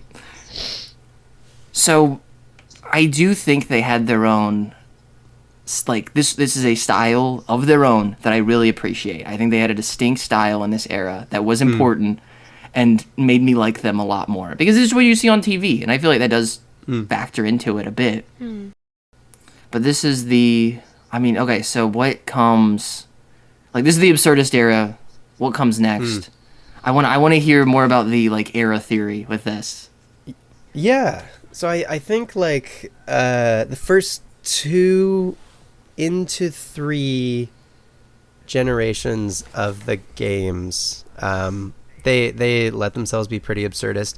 So even for like into for the GameCube games, for Colosseum, there is a commercial where there's this like peace rally, and they kind of switch the slogan from "Gotta catch 'em all" to "Gotta save 'em all," and because the whole thing with Colosseum is you have to catch shadow Pokemon to purify them. So before they start showing footage of Colosseum itself, they show this like, I don't know, this like it looks like this like peace march, and like people have banners and posters and stuff, and they say "Gotta save them all," and it sounds like there's like a Bob Dylan folk song playing, and so that's like a pretty like crazy way to frame the events of Colosseum, but it's memorable, and anything with a song is gonna stick in your head. America loves a jingle. So I think by and large the first 3 generations they were more fun and more memorable and had these more like narrative driven commercials, and I think that really started to shift going into generation 4. So like the commercial for Diamond and Pearl, and I remember seeing this one on TV when I was a kid, is it just starts with like, it looks like the real world, and there's just Pokeballs falling from the sky. I love this one. It's so good. Yeah, it's a cool image, but narratively there isn't really much happening. It's a lot closer to maybe something that we would see today, where it's sort of relying on like a spectacle or trying to sell you like a feeling, like how Pokemon makes you feel, rather than like show you like a funny premise or narrative. And then Diamond and Pearl goes on to just, again, try to sell that there's 100 more guys, and they show a little bit of gameplay. They show the legendaries on the box, stuff like that. But yeah, the Pokeballs falling from the sky, it is like a striking image, and I definitely like remember seeing that as a kid. But I don't know, that in particular feels like a shift, and they didn't totally stray, because after this we would get the Sprouse brothers, which we have already talked about, but for the most part this was also where they started to show more gameplay, probably because I mean, they were showing gameplay for some other like TV games like the Stadiums, Coliseum and XD, and even some of the Game Boy Advance games. They were showing some gameplay, but they were really like, you were mentioning earlier, the like DS framing for the games, that was all over the place in the Generation 4 and then also Generation 5, such that they like more time in the commercials was taken up by just like raw gameplay, right? And they would show more of what the game actually was versus like telling you a story, for better or for worse. It's kind of a little boring. It's like straightforward, just kind of showing you what the game is. And it's like, I think those commercials were like a precursor to what would eventually just be trailers, where it was just like edited footage of these games, and like music, basically. Because at least in these commercials there was a voiceover, and someone needed to write a script to like entice you, and you know, give you all of these like, you know, go, catch 100 plus Pokemon, go on this grand adventure, blah blah blah, save the world, all this stuff, right? Like there was this voiceover saying that, at least, that like modern trailers now wouldn't really have. But it was like kind of like the beginning of the end for fun commercials, I would say. And then the big shift, I think, was when trailers became the norm. And I think like after Generation 6, Generation 7, I mean, I don't really remember, because I had like moved out of my parents' house, so I didn't have cable, so I wasn't really seeing commercials on TV. I was instead probably seeing like 15 to 30 second ads on YouTube at this point in my life, when like Gen 6 and Gen 7 were coming out. But still, like, I think they, again, with the advent of the Nintendo Direct, and then also Pokemon's own version of that, the Pokemon Presents, they fully went just into trailer mode, and it was just like Mm-hmm. edited footage of the games with some music, and that was about it. Yeah, that's always there happened. was, however, there was like the footage trailer, but they also started to do this much more manipulative, like I mentioned earlier, like they had trailers that like really tried to like sell you on nostalgia, and like how like especially the older games made you feel when you played them. And they started doing a lot of what I would call like history trailers in the lead up to games. The most recent example of that is actually the trailer for Pokemon Champions, where they show over the years all of these kids, you know, and they're like in the sets that are so like snapshots of the year that they're in, you know what I mean, right? Like down to the figures on the shelves, right? And they're playing with their original hardware and their link cables, and they're showing all of these games over the years, and they're really trying to make you feel nostalgic for this time in your life that has passed, when, you know, these games were still magical, in order to sell you the new thing, so you can still feel just as like magical about the new thing in your 20s, 30s, 40s, etc. So Yeah, and I think those, like, the history trailers where, again, they take you through the history of the series, are much more, like, manipulative and just try to, like, sell you on how the series at large has, like, made you feel over the years. Right. I do remember that commercial. It's obviously, like, much more recent, but also just, like, that, again, that, like, Nintendo trying to sell you the nostalgia of it all, your childhood. Mm-hmm. I'm trying to remember if there were any, like, Arceus commercials that were like that. Because I know we, like, touched briefly on the Scarlet and Violet commercial with, like, the police officer, like, walking into, like, an abandoned building, or that one. I don't know. That was just like the first reveal that they did. But yeah, it was just a guy. Like it was like an adult guy. Like there were no kids in that commercial, which I think in retrospect is interesting. Right. That one kind of broke the mold a little. That is how that was how they announced the games. Even like that was the only thing that people saw for a pretty long time. So that was interesting, and it was live action also. Yeah. Yeah, some of the trailers have even, like, shifted it. Like that one in particular is almost going for, like, a more cinematic approach. Yeah. Which it told I a don't story. know, maybe is and maybe that's them attempting to convey that, like, the games are aiming to be more cinematic in a way, and they are to an extent. But I don't know. There's very different approaches over the years, but they're now, like, squeaky clean. Like they very rarely are, having fun. It would seem they are, like, on the nose ads at this point. Yeah. I think the most there's one thing that they do that is just like I'm a sucker for, and like that I'm happy they're, like, still willing to let themselves do is, like, I guess just they have a lot of properties to do with AR. So like whenever there's like live action but there's like CG Pokemon running around in the real world, like I like that. I think that, like, it tells a decent story, especially because they have like that's not like a lie anymore either. Like that's not like a fantasy anymore, and it's like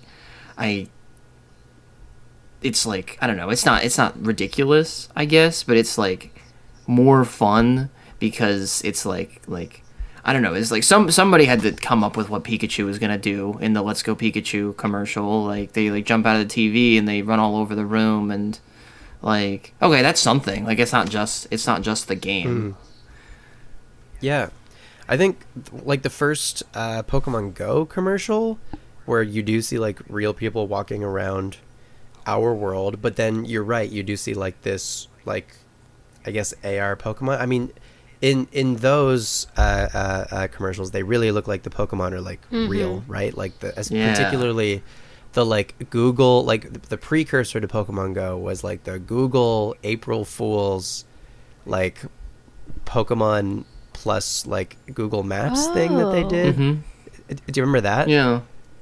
Where they were like, Pokemon, or you can see Pokemon on maps and stuff, and then, like, a year later we got the first, like, reveal for Go. But yeah, you're right. But I think also the Go, almost like the Goification, if you will, of the commercials, or at least, like, their ads since Go came out, like, they've gotten even more, like, like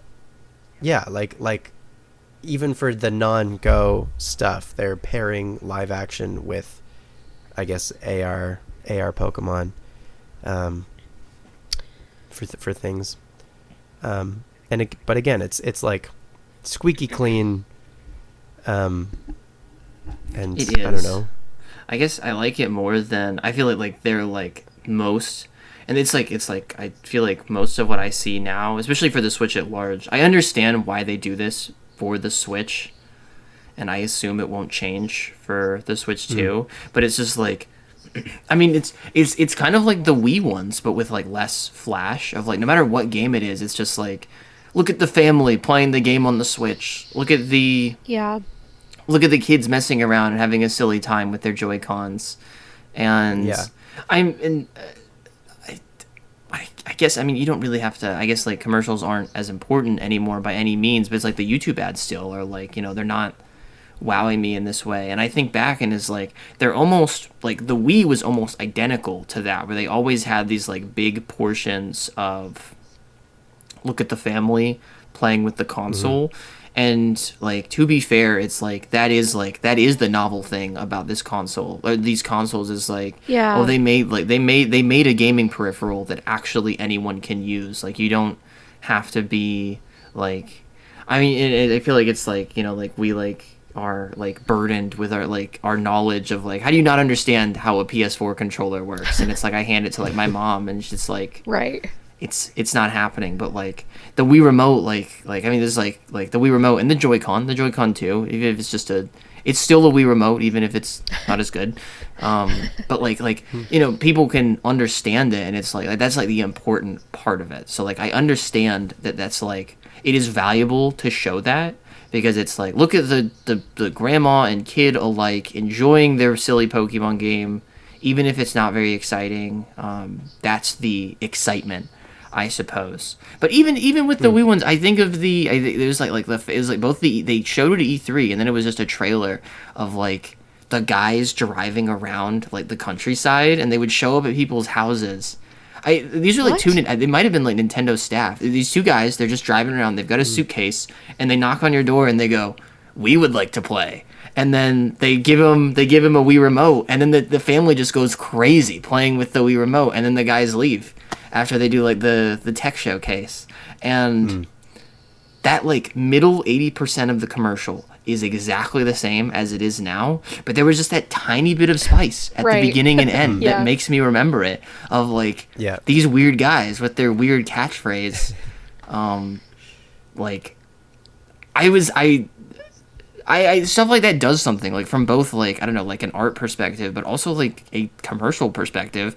Stuff like that like is, I don't know, I don't understand why they wouldn't want to do that anymore, because it both like makes your thing stick in people's mind, and is also like, just, I don't know, it's just like good, like, I don't know, some sort of like more holistic metric of good. But they're I kind of view them almost all the same now. It's like that Zelda one on the train was so weird.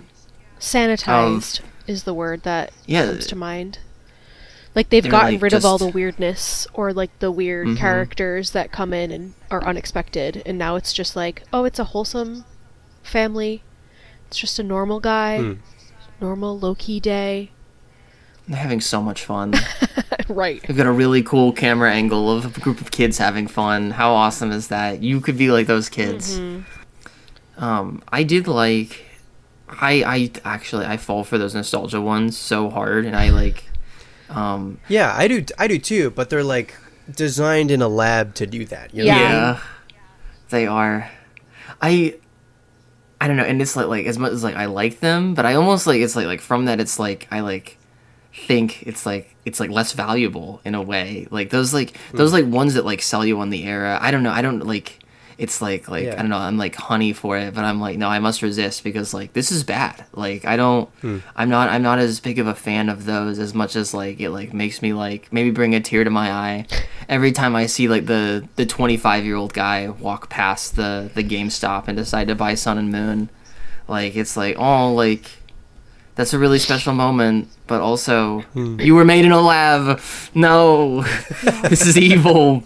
This is really, really evil. And that one in particular is like extra manipulative, because it's like, damn, that's that's me. He like looks. He looks in the cave. He looks so like, it's like that scene in Shrek 2 where Puss in Boots like looks up at Shrek. That's how he looks at Sun and Moon. Oh my god! He has such a baby girl face as he looks at the store display before he buys Sun and Moon. It's like, oh. And that's really good. I mean, that actor, he acted out of his mind for that commercial. He sold that emotion. So I mean, you know, my feelings about the commercial side, he sold that emotion so strong in the actual footage. So like props to him. But one that they had that I like, and I'm mentioning this distinction. I can only really remember one that was like this, but it really stuck out to me at the time, and I think I ended up seeing it on YouTube. I don't know if I saw it on TV, but it was for Heart Gold and Soul Silver, and they had people in their like they're like ages like 18 to 22 maybe, that they're interviewing, and they're talking about their experiences growing up with Gold and Silver, and like why that was awesome, what they liked about the game, and what they were excited to do now that the games are like being remade in like a pretty fantastical difference. Like that's a giant jump from the Game Boy Color to the DS. Like I feel like that's almost a bigger jump than like from Red and Blue to Fire Red and Leaf Green. So like absolutely. And there was like, I don't know if they were scripted, I don't know if it was made in a lab, but it was like much more detailed, and they were like at least like delivering sort of personal stories of like talking about like this one guy is like, he's like, damn, Tyranitar, that was crazy, I can't wait to like hang out with him again, because like now it's a whole bigger world, like Tyranitar is going to be even bigger than better this time. And when I got Tyranitar on the top of Mount Silver, like I knew I was champ. I knew that Red couldn't stand in front of me. And there's like these really specific stories, so it wasn't like, I don't know, like cereal box nostalgia. It was like actual, by being actually experience driven, it felt a lot more. It felt a lot more genuine. And I also feel like it like did the point much better. Yeah. Of like, that's like, I guess that really only works for the remakes. Right. But like, I was I guess at least sold on like the excitement by that. But like I found like from like at a much larger scale, like there was like cultural value to those commercials, because it's like the remake phenomenon is like, hey, you get a chance at your favorite game as a kid, like again as an adult, and it's not like exactly nostalgia bait. Like you get like, it's like a new lease on life kind of like, this is a familiar story, but like you do get to experience it again in a new way. And like, yeah, so like, I don't know, there's a twist on the total nostalgia bait that isn't just like, it's gonna be like Pokemon was when it's a kid, but it's like, because in the commercial, it's like about the specifics of Gold and Silver that were cool. Like it wasn't just like, remember how much fun you had, remember how much you weren't depressed when Gold and Silver were out. It's right. like Tyranitar was awesome.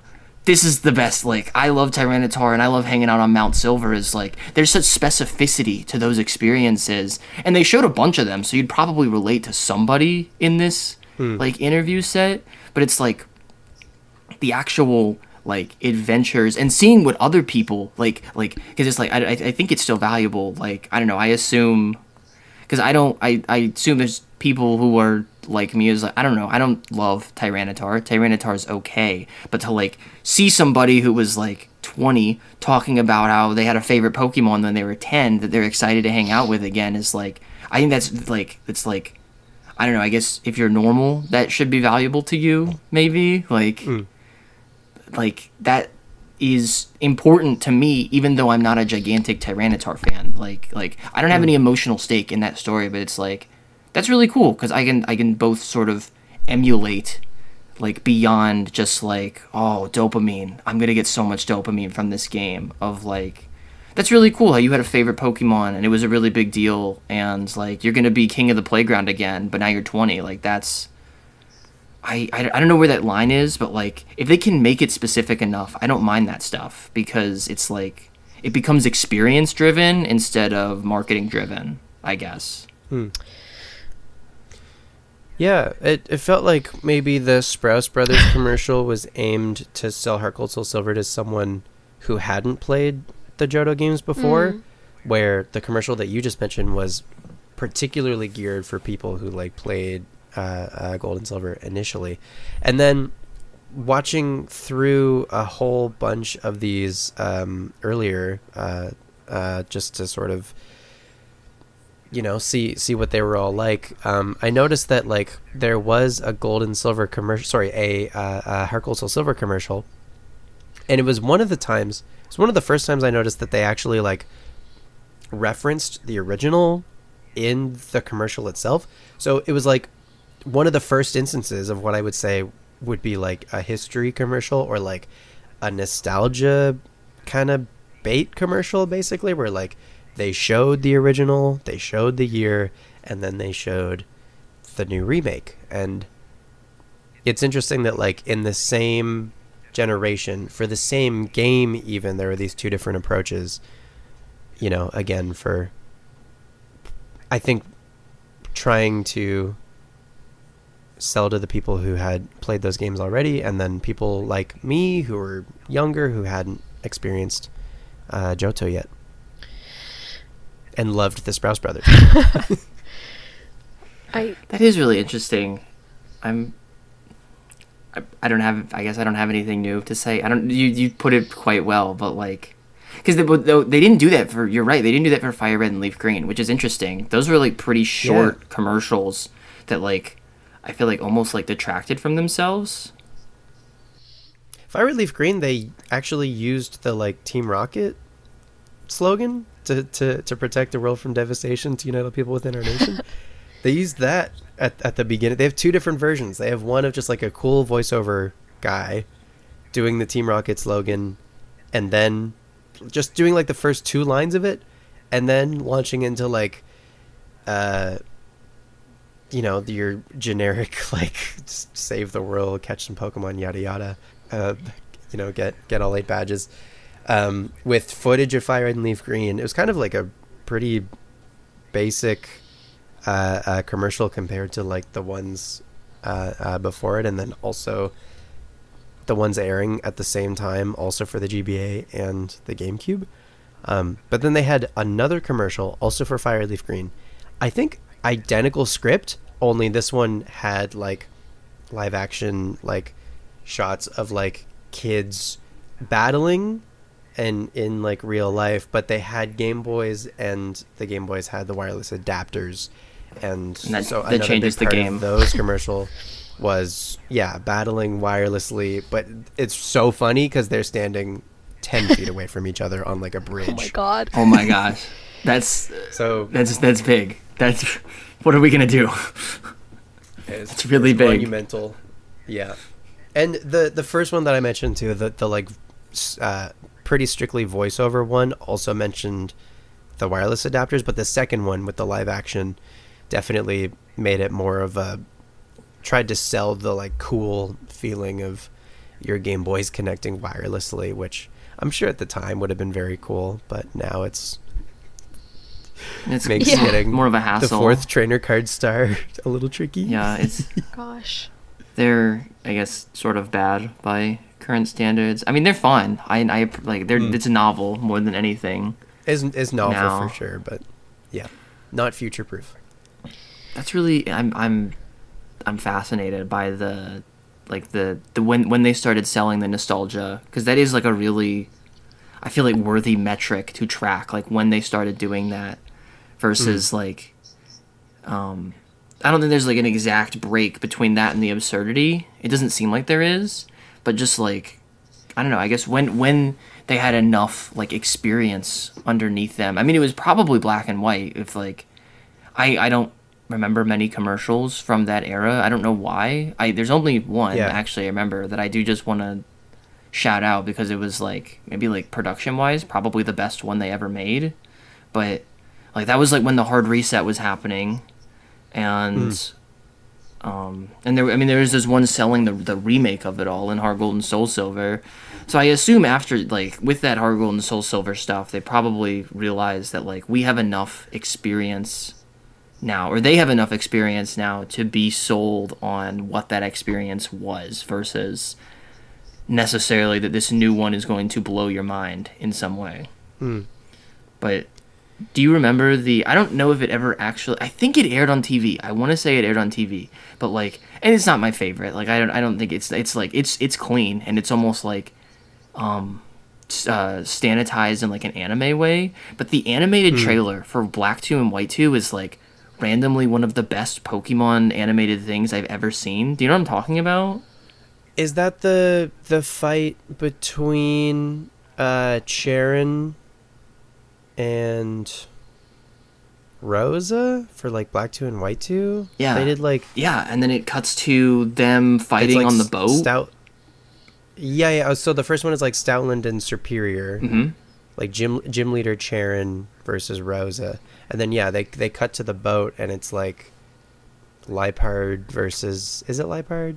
I think Lipard versus Samurott or something, maybe. Yeah. That rings a bell. Lou, have you seen this? No. This was like a small. It was like and it wasn't in the style of the anime, and it was like, but like the characters from the games, because like in the anime it was Ash, of course, but like the game got anime-ified, and this is how I was sold on Black 2 and White 2. It was like one of the only promotional items I saw related to Black 2 and White 2, and like I was just like, oh my gosh, like that game is actually gonna be like, that game might blow my mind based on this little anime cutscene. I especially, I think because of its length, it might have never made it on to TV, but it was definitely like used as promo material. Like, and it wasn't a a trailer though. Like, it was like one of the most like produced things they made to promo a game. Yeah, absolutely.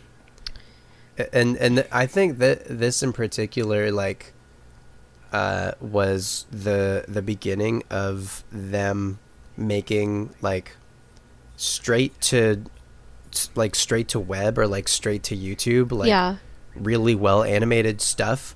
Again, I think for the express purpose of like selling a feeling, versus in particular at the time, given the reception of Black and White initially.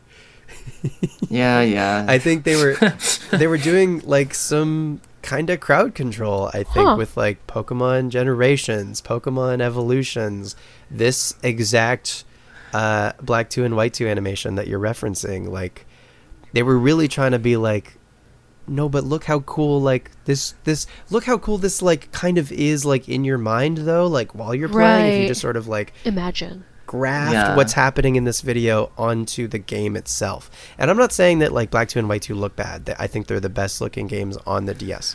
But interesting, you know, like I think at the time especially, they were really leaning into like crowd control and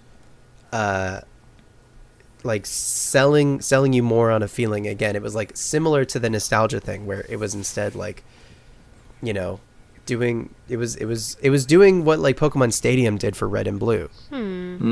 Look how cool your guys are in 3D. And now it was like, look how cool your guys are when they're animated by professionals with like a giant budget. Right. That's what it's like in your mind. We need to do exactly.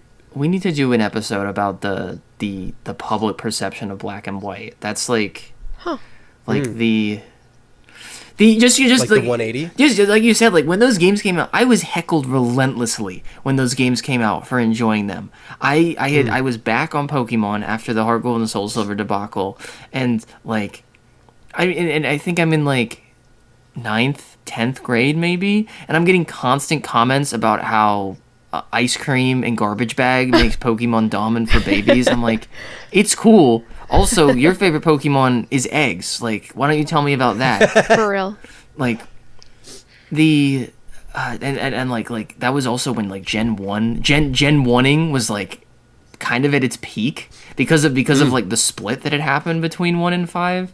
I mean, there was like multiple 180s of like, it started out that it sucked, but there was like pushback on that, like Black 2, White 2 made it like better, like you were saying. And then I mean, and now it's like the whole Gen 5 of it all. Like, I think Gen 5 is the modern Gen 1er, if any of them are like that. Folks in their mid-20s riding for Gen 5 that's all the rage these days. We should talk about that in the future. That's a great point. Yeah, the 180. I'm upset though that you reframed that commercial in the selling the experience thing though, because I thought it was the coolest thing ever. And I agree with you because they made it do that. I like when I was playing Leaf Green in like, I think I'm like 8, 9 maybe, like, you know, and I'm very, very into this. This is like, I needed to be stopped. I needed to be helped even. was like I couldn't figure out how to get past a certain point in Leaf Green's post game. I didn't know that you were supposed to use cut on this door that said cut. Oh boy. The door says cut in Braille. I thought it was the end of the game, but I didn't want to stop playing. I did not know how to open the door, so I would start at the top of Seven Island. So you don't need to know what that is. And it's like Seven Island is this long vertical stretch of island. There's a bunch of trainers along the way, and my daily routine was just battling every trainer. And I did that like as a kid until I had 6 level 100s. Oh my because gosh. I just thought That's what you had to do. I enjoyed it. Because you're like, what else do I do? I just liked it a lot, I guess. You know, maybe someone should have been checking in on me or something. But along the way, and like it's like I'm doing the same battles every time, and but those like anime battle type things are like playing out in my mind, and like I would even like I don't know, like you know, like how like you play cats on the playground, or some people might play cats on the playground. Sure. That was the type of shit. Totally. I was like in my backyard, closing my eyes, and I'm like, oh, Crobat is going crazy right now. like imagining like the tornadoes that it's creating with its wing attacks, and how Executor is getting obliterated by these tornadoes. So I like, love it was gratifying in a way to like, because I don't know, the anime is the anime, and I think starting in like Gen 6 is when like I think a lot of people agree the anime like became like fully stepped into shonen, where like they were like, this is a masterpiece worth watching entirely on its own. I kind of think everything before that is like, it's like fun if you like the novelty or the absurdity, or you're like it's like it's nice to see the world of the games. But like Gen 6 is when I think, at least for me, there's like actual like kind of cinematic value to be had from the battles. Like the battle versus of Super Greninja versus Mega Sceptile is like unbelievable. That one's worth watching, folks. It's peak. He's saying it's peak. And then whatever, Ash Greninja is his name. Ash Greninja versus Mega Charizard is unbelievable, like an unbelievable spectacle.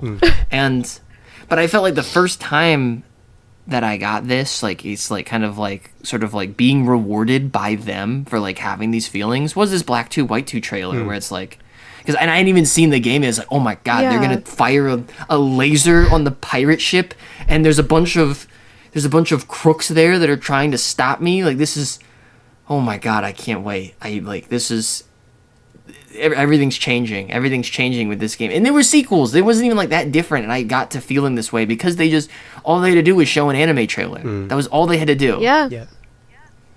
I remember the sentiment after this trailer was, why doesn't the regular show look this good? Interesting. You were so right. Yeah, that was. Why isn't there an anime that had the game characters in it instead of like constant screw up Ash, who at the time, especially at the time, this like, okay, Ash did pretty good in Gen 4. Like he looked pretty good, and he lost to like a Game Shark cheater. Like it was cool. This guy was cool. He lost to a guy who he lost to a random character who showed up for the final arc with a Darkrai and a Latios already on his party. This like we didn't see him do any of this work. It's just like this dark brooding guy who's wearing a red sweater and has long black hair, and his lead is Darkrai. So he kicks everyone's ass.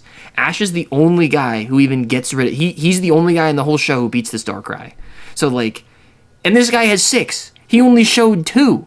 And so Ash loses to like an action replay cheater. I fully believe he was the best trainer there. He was pulling out all the stops. He did like Heracross and Sceptile. He's pulling on the old guard for this. He looked good in Gen 4, but in Gen 5, he sucks. He is terrible. He is a joke. The get-go. Oh. Pikachu gets blasted by Zekrom's lightning and is like mortally wounded by it. It blasts him back to level 5. He immediately loses to a Snivy, and it is just downhill from there. It is a sad, pathetic season filled with like blunders. Not even like hard losses for Ash. Blunders. And so the anime is like, I thought I was enjoying it at the end of season 4 in the toilet in season 5. So like, this was a real this trailer was such a wake-up call of like, oh my god, Pokemon anime is awesome, actually. When they go, like, why don't they just go crazy with it? Like, hey, it's Pokemon, maybe you could, like, tell a good story and animate it really well. Yeah. That seems to be possible now. And then to their credit, they did, basically, after this trailer. Gen 6, Gen 7, it was, Gen 8, it was just, now Gen 9, all good. It was just great after this, so... I guess this one is very, because they only really did this once. I think this one is like very much like a side story, its own special case. I think you can lump it in with the one selling nostalgia, but it is like, I guess, a noteworthy side quest in the world of commercials, because it kind of you could very well link it to all this other stuff about like it's like a keystone in kind of the series' trajectory. Absolutely. I would love anime cutscenes in Pokemon games, like they have in Fire Emblem games and other anime games. I'd love that. That'd be fun. Yeah, it doesn't need to be like in engine. Yeah. Show me some pretty art. I'm happy to see some polished, pretty frames. Yeah. It's like Scarlet and Violet. I don't know why they like insisted on that. Why was it all in engine? Don't know. I don't know. I guess I haven't considered that before you said it, but like I feel like that might have been just causing more problems for them. Of like, was there like a desire, like we want to be a good game, we want to be an engine, like Right. It's valuable to be an engine, but like that's just like you want it to be easier. Clearly, why did you do that? Like just give me a cool cutscene. Like just show me the anime of Arvin like being silly or whatever. Like Right. You're not... I don't know. I want that now. Even in engine, they're not approximating reality. They're using stylized everything. So why not go even more stylized for your cutscenes with some pretty art? I don't know. The Mysteries of Scarlet and Violet. Yeah, you're cooking. All right, folks. It's my final question to you. You know, full critique. Are these commercials art? Is this art? Are they worth anything? Please weigh in, experts. First of all, in summation, you are not immune to propaganda. And second of all, no. And I've now watched a good 24 of these ads over the years, and no. A lot of them are really bad. some of them are very memorable, but as far as like being advertised to, not only I don't think that they're necessarily effective. I've never been like sold a Pokemon game through an ad. I don't think that they're effective. And I mean, they don't have to be though. Pikachu and Pokemon as an IP is like one of the most recognizable worldwide IPs. Like they don't need to have good ads for their games. Like it's just, they don't have to work hard anymore. No. They probably did. Like that's part of it. Like at the beginning, they had to work kind of hard, like to make something memorable. Hey, yeah. Yeah, you know that crazy animal game for kids? Like it's pretty crazy. You should check it out, maybe. But no, a lot of them are bad. I'm so sorry. I think the so ones sorry. that like have a premise and convey some amount of story get closer to being a yes, certainly, because I think if you can tell that there was like effort and somebody gave a shit, that makes a big difference. But yeah, so many of and I mean even the more recent trailers, again, the history ones or the nostalgia ones that I've been mentioning, like they look great, obviously, like they're really well produced, but they are so meticulously designed to grab your dollar, where I don't know. Doing this entire exercise, Droomish, has really made me appreciate like the older ads again for like their how weird they are and the narratives that they have, and I miss when, I don't know, you could tell that there was like a person behind these commercials, even if they are still meant to grab your dollar. It's at least they can make you laugh, or at least in the sake of Capri Sun, at least they can scar you for life. Real. Because if you don't laugh, you'll cry. Like that's. Oh. I'm gonna it's like an immediate disclaimer. I'm gonna give like special exemption status to the Black 2 White 2 trailer. Like I brought it up for a reason. I think somebody worked really hard on that to do something special. And while it was like playing with a game, like it was also like you could just watch that now and like have a good experience. I don't think. I see you posted it, but is it like is the game like, does like buy the game even get mentioned in that trailer? Is it just like, this is awesome? I think they show you the 2 titles, and they might show like the cover art at the very end.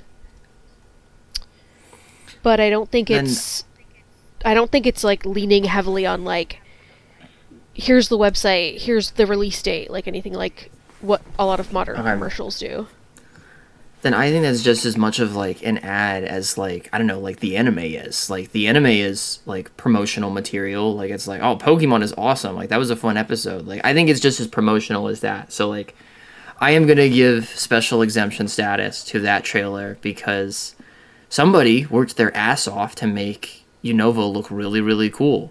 And it's like, just like, I think a clip worth watching that stands on its own now that I don't, especially because the games are old and not for sale anymore. I don't feel like I'm being sold to. I feel like I'm being sold to as much as when I watched, like, I don't know, One Piece or Naruto or something. Like, I mean, it's selling me the franchise. Like, I'm convinced that the franchise is good, I guess. But, like, that was just fun. I think somebody worked hard on that. Yeah, I think... I don't know. I'm going through this. I feel like I was like convinced more and more that this is like entertaining slop in a lot of cases. But I do think there's meaningful like because we were like touching on this a lot of like there's like meaningful like archive analysis to be done with like the history of the series, and especially from their like even in those like weird years of like they made this game and I get to play it, like I get full control over this game because it's a game, but it's nice to at least have like an inkling of what they thought, like even if it's like through this lens of like, please buy it. Like I think it is valuable as a consumer of a game specifically. You were playing a game to have this kernel of an idea of this is what the person who made it thought. And this is what the person who made it wants you to check out when you engage with it.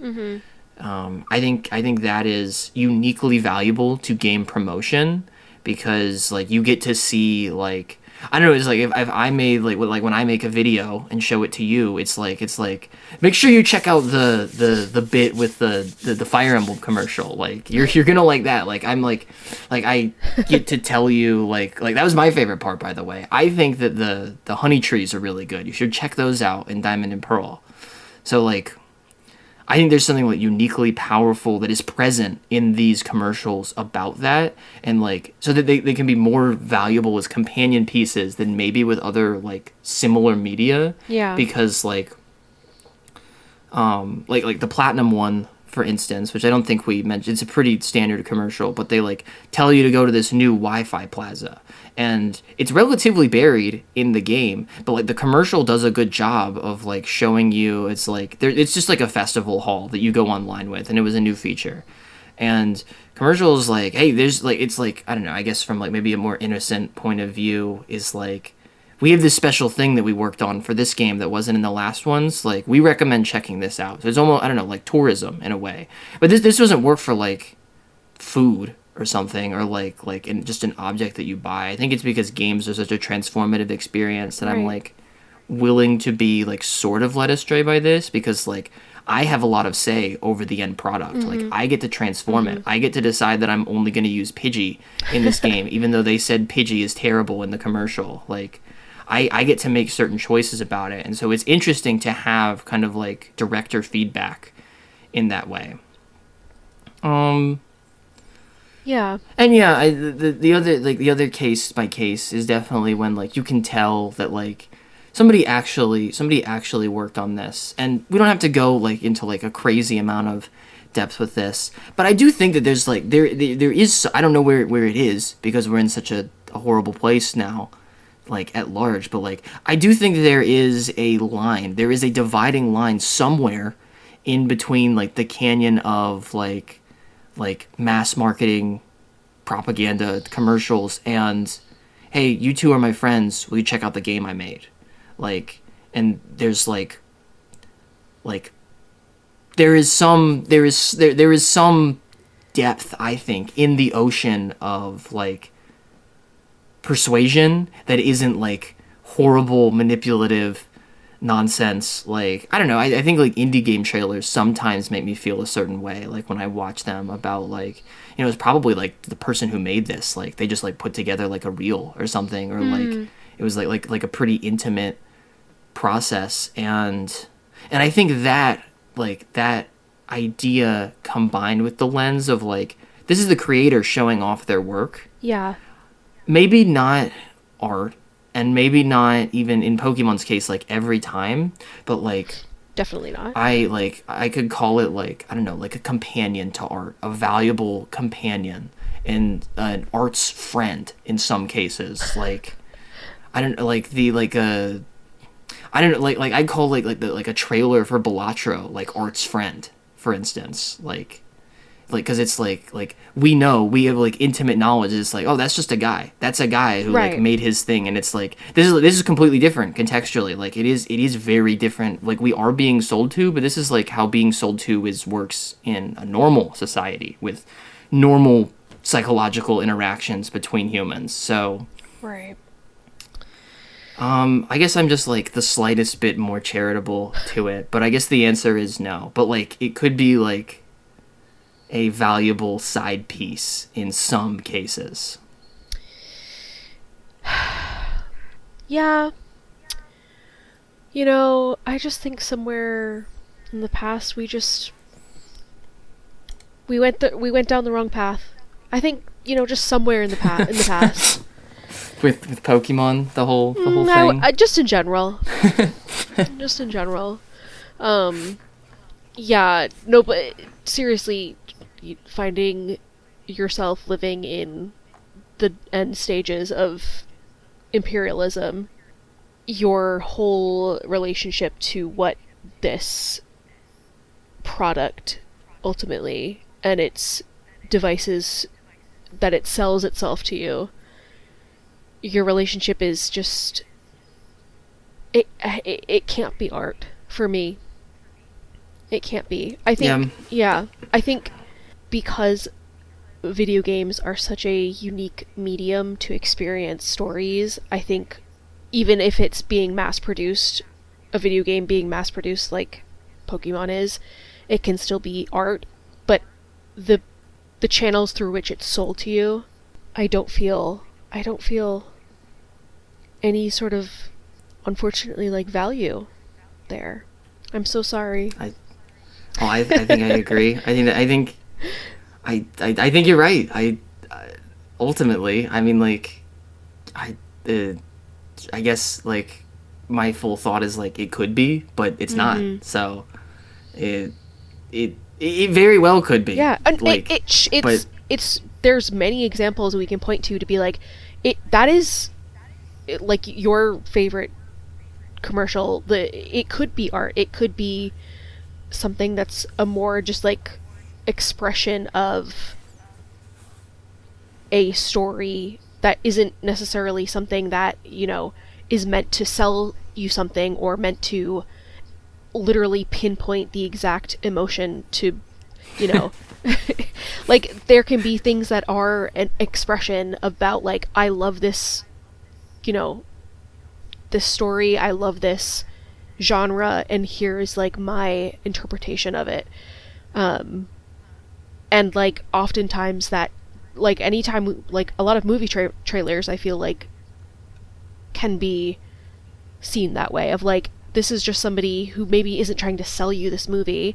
They obviously want you to go and see it in movie theater, but the trailer is closer to just like a director or an artist showing you, here's my highlight reel of this super cool project that I did, or here's like my personal connection to this material.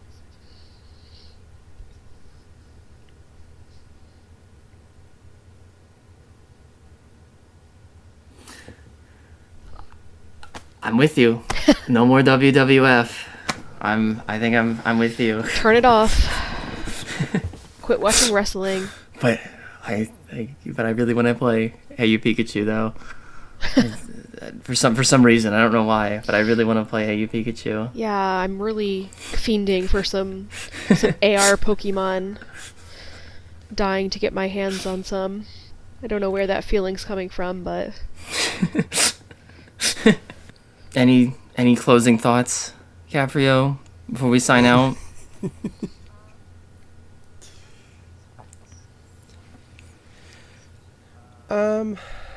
I guess there's just some of the commercials. If you two have any favorites as well that we didn't mention yet, that I think would be fun to just like mention. So I'm the Pokemon Pinball Ruby and Sapphire one. Okay. It's what they should be. A bunch of Pokemon in like a cylinder. God. And they're all like freaking out. They're all, because they're sort of like being inched toward something that is off screen that we can't quite see yet. And there's like a Groudon who is like pushing a Loudred, and the Loudred's getting mad at the Groudon. And there's a poor little Trico who's like edging closer to like the edge basically and is about to fall off. And so the Trico is like about to fall forward, and the Loudred, after yelling at the Groudon, the Loudred turns around, and like the Trico has like this very frightened look on its face. The Loudred gets frightened, the Groudon obviously this like super like, you know, large, like imposing beastly creature, you know, for him to get scared, it's got to be pretty serious, right? So then the Trico falls out, and then the camera shifts focus to look from like Loudred's perspective, and then the pinball, like the spring, the thing that shoots the ball, whatever you would call that, what is that called? The spring, the trigger? The spring, yeah, the thing that you like pull back to launch the ball. Basically, that launches a Trico into oblivion. Oh no, that's awesome! It's extremely slapstick. It's really funny, and then they're showing like the box of the game, and Trico's like bouncing around the screen, making all the sound effects. It's really funny. So that one's extremely good. And then one other one I wanted to mention. Oh, I thought for Ruby sure and you were going to bring this one up. They don't like, even while we were really talking. show like gameplay. This one's of classic. Ruby and Sapphire in this one, but it's the one. Yeah, it's the one. This one's awesome. I remember seeing this one on TV too. I think it's excellent. It's basically like playing off the idea that people look like their pets, and so they take that to the extreme. And they show all of these people who look crazy, you know, with their makeup and their hair and whatever. And they really try to make them look like a bunch of these Pokemon. But it's really cute. And that one I think is actually like one of the better candidates for one of these being art. Because it like doesn't even really show the game much. Mm-hmm.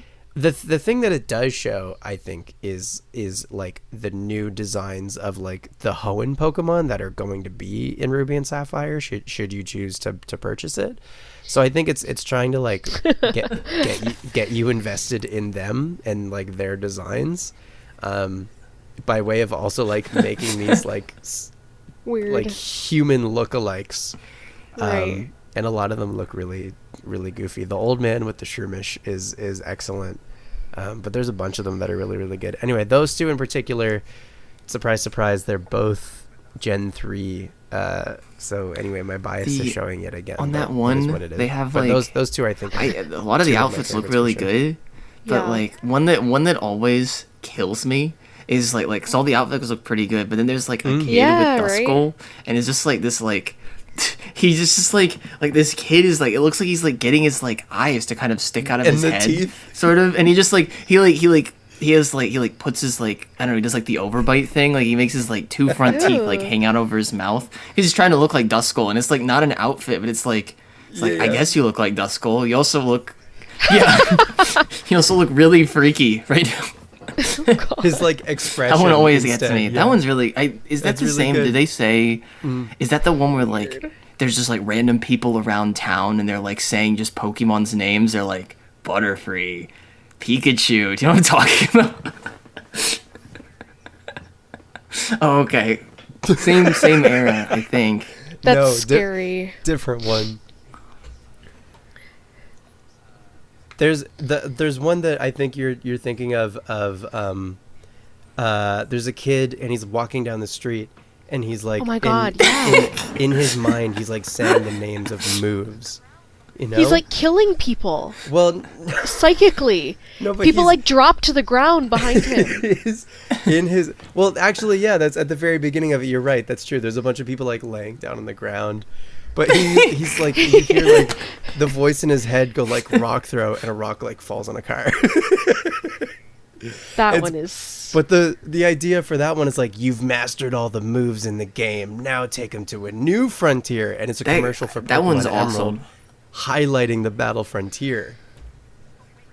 But yeah, this kid is leaving like a wake of trail destruction. Yeah. Yes.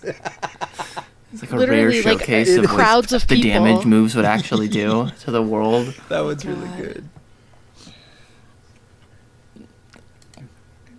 God. Obviously, the Hey You Pikachu one, I think, Yeah, is do my you guys have any all-time favorites? favorite.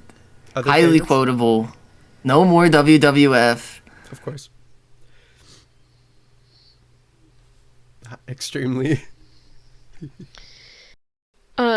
I really, in the similar vein to the people dressed like Pokemon, I love the Mystery Dungeon games, and there were like a couple commercials Yeah. that I remember of like three different kids like standing in like, they remind me of like the Shark Girl and Lava Boy, Shark Boy and Lava Girl movies, where they're like standing in like an element and they're like kind of like dressed like there's the like a element? girl, yes, and they're like, I'm Pikachu, or like something insane, like a girl in like all yellow, like with pigtails, like yeah. But I think those are cute, and I think I just love those games, so I think that's one of the reasons that Yeah. those stick out to me. And the I saw it like sort of recently, like it was for research purposes, I guess. But they like there's like it's for the second Mystery Dungeon game, and they're like walking past a fountain in a city, and they all have the shadows of the Pokemon that Yes. they're gonna turn into. Yes. And it's so extremely corny, but it's like Yes. it like wraps around to being like badass the way Power Rangers kind of are, of like they're the Pokemon, like they're I gonna am go Tepig. they're gonna go Literally. yeah. Oh, those are fun. Those ones are fun. Yeah. Okay. Well, But I think this is the point where like we're fond of the ones with like a premise. You know what I mean? Like I Yeah. don't remember, you know, any of the ones that are just like showing gameplay, whatever, right? But Absolutely. the ones that like have some semblance of a story, like those are the ones that we're all fond of. It's a good memory, at least. Absolutely. Just like this show. Just Which will like only be a memory Petalburg Woods. now that we're done talking, I think. Because that's all we got for you this time on Petalburg Woods. We ran long, but hopefully it was a good long. Absolutely. You can find us all outside of the forest as well. I'm Droomish on YouTube, and Capreo and I are both streaming at the same names, but with underscores at them, and our elusive producer Lou cannot be found, so do not try. Don't look for me. Let us know what you thought of the show. Leave a review, a comment, if you will, if you're on YouTube, and, like, subscribe, all that jazz.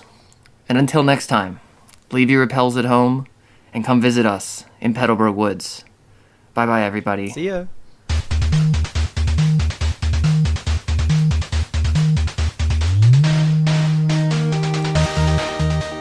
Petalburg Woods is hosted by Droomish and Capreo and produced by Girl Luigi.